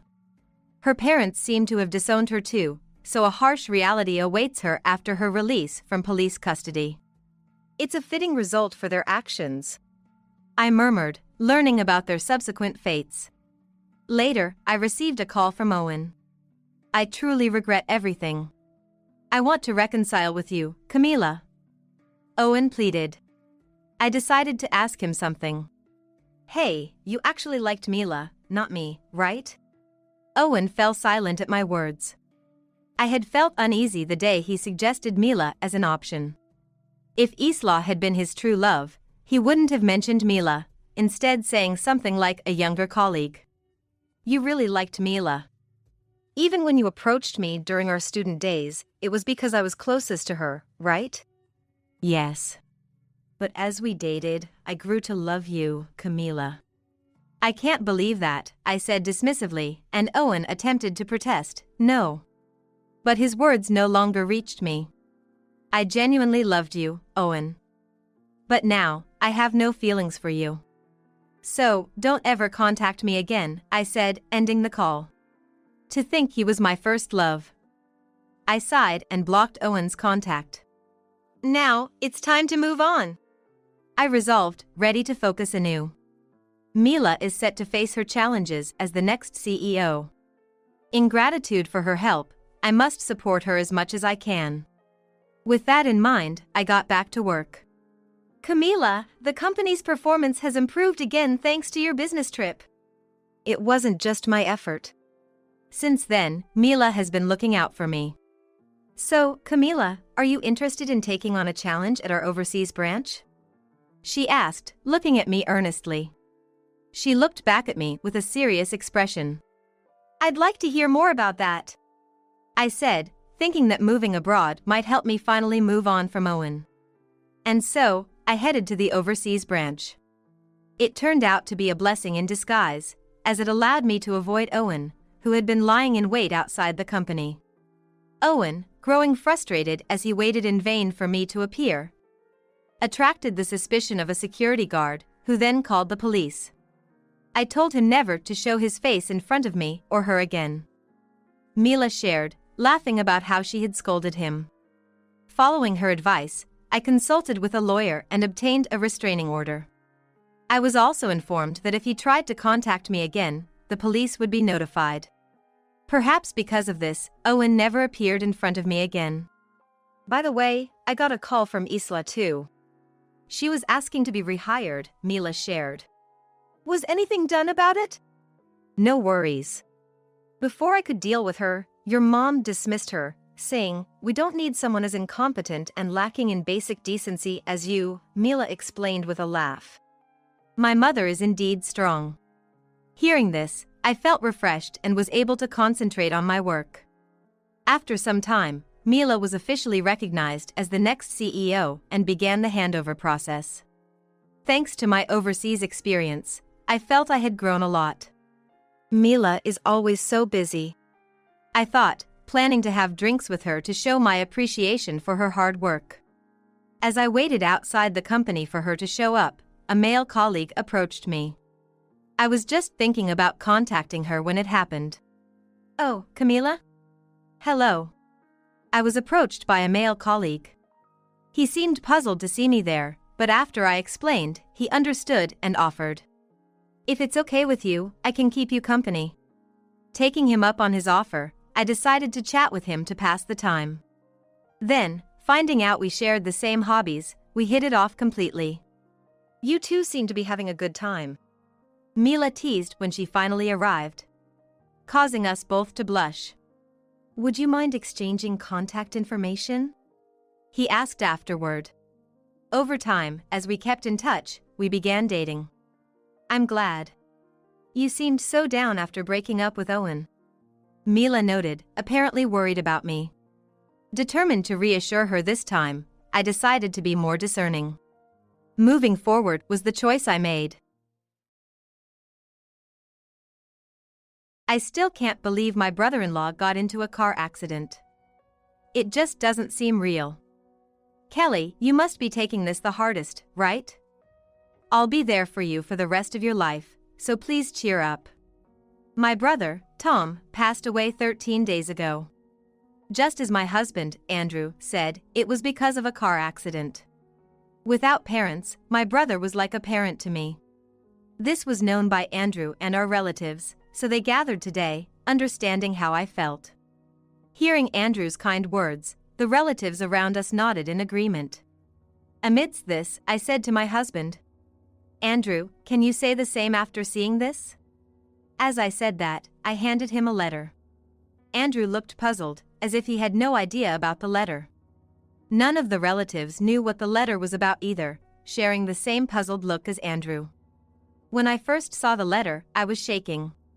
However, I was certain that Andrew would shake even more than I did. This letter is from my brother. From Tom? The letter was in a long, brown envelope, neatly folded in thirds, just like my meticulous brother would do. I opened the envelope and slowly checked the contents.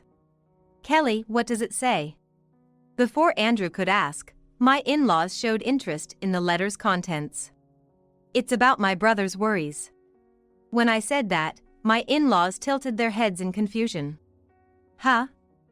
Worries, you say?" I thought Tom had a happy marriage with Kate, and both his family and job were going well. Yeah, he looked really happy last time we met. I can't imagine he had any worries. What do you say, Kate? Yes. My husband never complained about his job, and he always seemed happy and smiling when he was at home. It's hard to believe he would go out of his way to write down his worries in a letter. I've heard that my brother's married life was nothing but happiness. It's sad that, now that he's gone, we have to talk about it in the past tense, but I've never met a man as honest and kind as my brother, and I was envious of Kate for having caught such a man. Of course, they were a couple who seemed to live peaceful days without any fights. It must have never crossed their minds that my brother was harboring worries or that he had left them in a letter. He was never the type of a person to complain to others, but when we got married, we made a promise. No secrets between us, let's talk about anything and everything, even the small things. So, if he had any serious worries, he would have told me. Then my husband, Andrew, spoke solemnly as if agreeing with everyone else. Tom and I worked in the same department at the same company, and I was his boss. Even from my perspective, he didn't seem troubled. He was a good guy loved by everyone, an indispensable asset to the company. He was still so young, with his whole life ahead of him. It's truly sad to have lost such a person. At my husband's words, the relatives murmured in agreement, saying, "It's true, exactly," and the living room was enveloped in a somber atmosphere. But I was different. "What were you saying earlier, Andrew?" I couldn't help but burst out laughing. What's the matter, Kelly? Laughing at a time like this? What's so funny? It's disrespectful. My husband scolded me in a flustered manner. Everyone present seemed puzzled by my sudden laughter. Kelly, are you all right? My in-laws looked into my face with concern. Kate's lips twitched nervously. I knew it was inappropriate, but what my husband said was just too funny, and I couldn't hold it in. Seeing me continue to laugh, my husband clapped his hands and said, "Oh, I get it.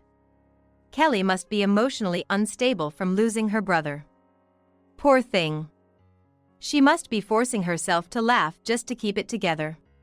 Then, he gently hugged my shoulder and slowly helped me to stand up. "Maybe you should rest a bit, Kelly. Sorry, you must be tired, right? After all, even though they're relatives, everyone here is practically a stranger to you." But as he tried to take me to the bedroom, I stopped laughing abruptly and glared at him. "Andrew?" He looked at me with a puzzled face. "I'm not going to let you kick me out as the troublemaker so easily." "What? What's gotten into Kelly?"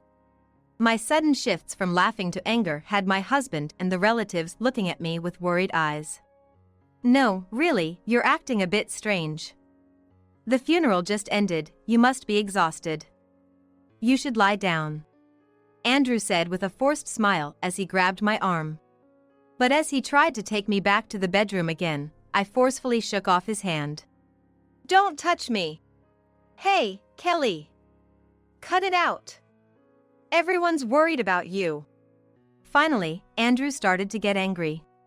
That's when I unfolded the letter from my brother and said, "I'm going to share the message my brother left.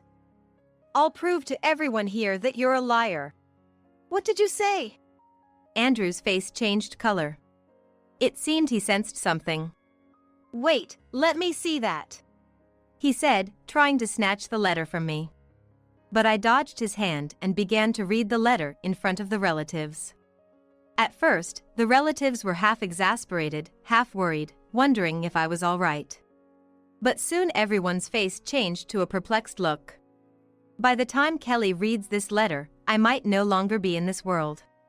Yes, my brother had anticipated his own death when he left this letter. I remember getting goosebumps the first time I read my brother's letter. It was as if he had predicted his own death, and I was so scared, I couldn't stand it. And the continuation of the letter was even more intense. "You might not believe this, but I am being threatened by your husband. If anything happens to me, please protect Kate." The relatives looked at each other. Suddenly, the harsh word "threatened" was mentioned. And that my husband was the one threatening him, something nobody could have anticipated. Wait a minute. What do you mean by threatened? Andrew, did you do something to Tom? My father-in-law quickly questioned, and my husband, in a flustered manner, vigorously shook his head. "No way, I would never do something like that. Tom and I had a good relationship both personally and professionally. We were close enough to go out drinking together. Threatening him is absolutely out of the question. That letter is a bunch of lies." Then, saying "Give that to me, Kelly," he reached out to snatch my brother's letter. But I held it close so he couldn't take it. "Damn it!" My husband clicked his tongue and glared at me with resentment. "If you say anything else, I won't agree to it." He pressured me with his eyes like that. As if I care. "I'm going to expose everything here," I muttered to myself and then continued reading the letter. Kelly's husband, using his position as a supervisor, harassed me at work. He is truly a cowardly person. To ensure his wrongdoings wouldn't be discovered by the company, he used Kate and Kelly as leverage, making it impossible for me to argue back. He threatened me, saying if I defied him, your wife and sister wouldn't be safe. "Kelly, please be very careful. If possible, you should divorce him as soon as you can." At this point, my father-in-law interjected. I know Tom wasn't the kind of person to lie, but this is hard to believe. Andrew, you've been getting better evaluations at work since you started working with Tom, right? It seems like you two were also close outside of work, so it's hard to imagine there was any problem between you two. The relatives seemed to share my father-in-law's view, all frowning and looking at me with suspicion.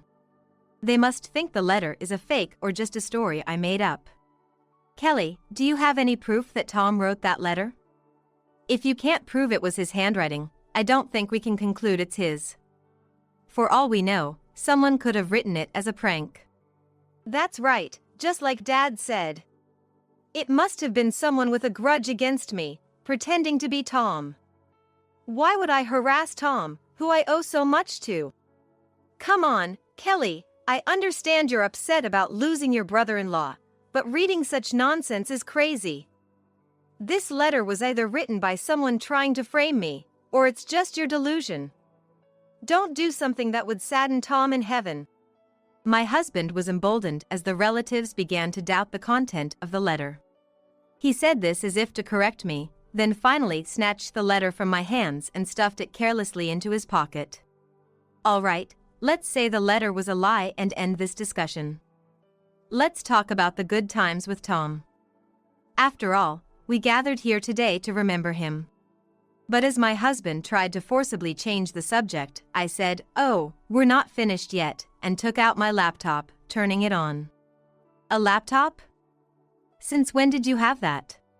Well, I rarely use it. I usually only use a computer for work. I try not to bring work home, so it's rare for me to open a laptop in the living room. So, my bringing out the laptop was a surprise to my husband, but in fact, I'm more familiar with computers than he is. And today, I had it charged and on standby for a specific purpose. Come on, what are you starting now? If you're going to pull out something like that letter, just stop. No one has time to indulge in your fantasies. Seeing me clicking away at the mouse, my husband couldn't hide his irritation. It's not a fantasy. I'm going to show everyone that this is written by my brother. Huh?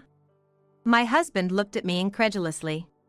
What appeared on the laptop screen was a video. Take a good look, who do you see? When I pressed the play button, two men in suits appeared on the screen. The location was inside a car. "Oh, Tom," Kate whispered softly, her hand covering her mouth. The men on the screen were my brother and husband. Perhaps she had been holding back until now. Tears began to overflow from her eyes. I regretted it for a moment. Maybe showing this video to her, who had just lost her beloved husband, was too cruel. But it was necessary to reveal the truth. "I'm sorry, Kate. Can you bear with it for just a little while?" I paused the video and clasped my hands together towards Kate. "It's okay. Continue, Kelly." Encouraged by Kate, I played the video again. My brother was driving, and my husband was in the passenger seat. What? Why does this exist? At first, my husband stared blankly at the laptop screen, but as the conversation between him and my brother began to be audible, he visibly paled. The content was just as the letter described. In the video, my husband was pressuring my brother, saying, "If you don't want your wife and sister to be scared." His manner of speaking was domineering, completely different from his usual demeanor. Normally, my husband is quite approachable and seldom raises his voice. Yet, in the video, he was intimidating my brother like a completely different person. My brother looked distressed. "I won't allow you to take my wife and sister as hostages," he protested, yet it was clear he was afraid of harm coming to his loved ones. He seemed to have no choice but to comply with my husband's demands. Stop this." Before the video ended, my husband frantically closed the laptop. "It's not true, it's all lies." "Kelly, what is this? Did you create a fake video to frame me?" "It's not fake. You can see for yourself, right? You and Tom were always out on sales visits together, weren't you? This video was just from one of those days. But there's no way Tom and I would have such a conversation. Everyone believes me, right? Sweat formed on my husband's forehead as he looked around at the relatives. But it was too late. Too bad for you. You have no allies here anymore, I said dismissively. Then I asked the relatives, clearly, that was Andrew and Tom in the video, wasn't it? Hesitantly, they all nodded. A letter might be fake, but there's no doubting video evidence. My father-in-law's face was beet red, as if he was about to explode with anger. Yet, he still seemed to want to believe in his son. He asked me calmly, "Kelly, where exactly did you get that video?" "From my brother." "From Tom? Are you saying he recorded it himself?" "Did you receive it directly from Tom while he was still alive?" "No, I didn't receive it directly from him. All I got was the combination to a locker." "A locker?" "Yes. In a locker at the station my brother specified, there was both the letter and the video data. This video was recorded by a surveillance camera my brother installed in his car.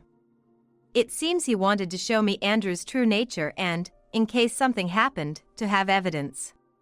Looking at my husband, he seemed quite flustered. Unable to make excuses, his face was pale, and his eyes darted around nervously. No wonder. He had been unaware of the surveillance camera, threatening my brother and spewing abuse. And now, knowing my husband's true nature, the relatives were in an uproar. "Andrew, why did you do this? What was your reason for threatening Tom?" That's terrible. What did Tom ever do to you? Explain yourself properly. My in-laws and Kate pressed my husband for answers. Especially Kate, who had lost the husband she loved. It was natural for her to be angry at Andrew for threatening Tom. I had no choice but to do this. My husband sighed deeply, as if resigned, and began to talk about my brother. I was surprised when Tom joined the company midway through his career. Despite being my brother-in-law, he became one of my subordinates. So, at first, it was awkward, and I even wished one of us would be transferred. But that feeling quickly vanished. Working with him, my performance at the company improved. We were praised by our boss as a great duo. Tom and I would go out for drinks after work and firmly shook hands, promising to keep up the good work. But in reality, it was mostly thanks to him. Without Tom, I was nothing. Realizing this, he gradually became an obstacle to me. That's why I started to shift my work mistakes onto him and harass him. That's awful. To think you improved thanks to Tom and then treated him like that. Kate lunged at my husband. Trembling, my husband continued. I did it knowing the company would find out. I didn't care if my own reputation suffered. That's how much I hated Tom. The nerve. To think you were on good terms, and yet you did things that made Tom hate you. Kate spat out angrily. She looked like she was about to slap my husband. Tom never blamed me, he said, and Kate let go of him. Why? After you did such terrible things to him, Tom didn't even complain to his superiors? Far from blaming me, Tom took the responsibility upon himself and covered for me. That hurt my pride even more, and I ended up harassing him even further. Pride? You really are selfish. I know. But every time Tom covered for me, I was reminded of my own incompetence and felt miserable. So, I pushed him into a corner until it was almost too late, and the company was about to find out, and then my husband trailed off, and I picked up where he left off. So, my brother finally noticed something was wrong and protested. You used Kate and me as a shield because you were afraid Tom would tell the company the truth, right? I had no choice. If I lost my job, you would be in trouble too, right? I'm appalled. I sighed deeply. Tom had always been kind to those around him and strict with himself since we were kids. And he never blamed anyone else, no matter the situation. Thinking about how he must have blamed himself and struggled with the harassment from my husband, it hurt. Knowing Tom's gentle nature, my husband repeated the harassment. I was seething inside. My in-laws seemed to feel the same way, showing their anger towards my husband. How could you? After all the help you got from Tom, you repay him with betrayal. I'm so disappointed in you. You're not just unfit to be a boss, but unfit as a person. My in-laws had believed in the trust and partnership between my husband and Tom, both as work partners and brothers-in-law. Yet, my husband exploited Tom and, when his wrongdoings were about to be exposed, used threats as his last resort. They must have felt betrayed. I really am sorry. It started as just a bit of harassment, but nobody stopped me, and I just couldn't control myself anymore. Saying this, my husband collapsed to his knees. And then deeply bowed to everyone. Despite our past conflicts, my respect for Tom hasn't changed. I'm remorseful now, please forgive me. I beg of you. He apologized desperately, bowing repeatedly to each relative. Moved by his actions, Kate and the other relatives' expressions softened slightly, but my anger was far from subsiding. Because I knew there was more my husband was hiding. Hey Andrew, can you look up at me for a moment? Kelly. Thinking I would forgive him, my husband looked at me with pleading eyes. Is there something else you haven't told us? Huh? The cause of Tom's car accident was you, wasn't it? What? My husband froze with his mouth open. He probably thought that apologizing for the harassment would settle everything. But he was sorely mistaken. The real condemnation was just beginning. Kelly, what do you mean by that? Kate's face twisted again. Actually, Tom's car accident was orchestrated by Andrew. He tampered with the car to cause the accident. What did you say? I thought it was strange that Tom would have an accident. As you know, Kate, Tom's driving was too cautious. It was unthinkable for him to speed and crash. Indeed, that's true. So, I reviewed the surveillance footage again. And there it was, Andrew crawling on the car floor, tampering with the brakes.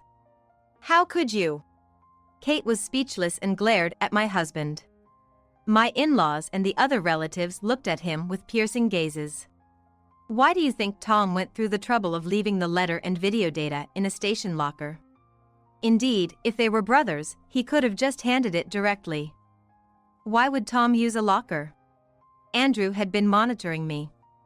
I had discovered that he had placed surveillance cameras in my room. Earlier, Andrew said he couldn't help himself, but that was a lie. His actions were premeditated. He intended to eliminate Tom from the start. Tom used the station locker to prevent Andrew from finding out. If I had kept it at home, there was a risk Andrew would take it. While I was speaking, my husband remained silent, perhaps anticipating the grim future that awaited him. He soon began to tremble. On the other hand, the relatives' anger had reached its peak. The fact that my husband had pretended to care about me losing my brother and his apologies about not being able to stop himself were all acts. It was only natural for them to be furious. You've really shown your true colors, Andrew. I'm utterly disappointed in you. We will never forgive you. We're taking you to the police right now. Surrounded by relatives, my husband backed away. Kelly, please help me. Anything but the police. I beg you. Despite him clinging to me with tearful eyes, I snorted and pushed him away. People like you deserve to face the consequences. But we're married, aren't we? Don't joke with me. I'm filing for divorce. Kelly, don't abandon me. As he pleaded desperately, the icy stares of the relatives bore into him. Subsequently, my husband was arrested by the police. Naturally, he lost his job and was disowned by my in-laws, making his return to society after release a daunting task. My in-laws regretted not noticing the change in my husband, and Kate regretted not seeing the change in her husband. They apologized to me, but I had regrets too. Being his sister, I didn't notice my brother's distress until it was too late. If only I had detected the signs of my brother's troubles earlier and stopped my husband's rampage, perhaps my brother would still be alive today, a thought that brought tears to my eyes. But looking at my brother's portrait, I remembered how he always put others before himself, worrying about everyone else. If I kept crying, he wouldn't be able to rest peacefully in heaven. Deciding not to worry him any longer, I wiped away my tears. I had to live a long life, for my brother's sake. I lifted my head, ready to start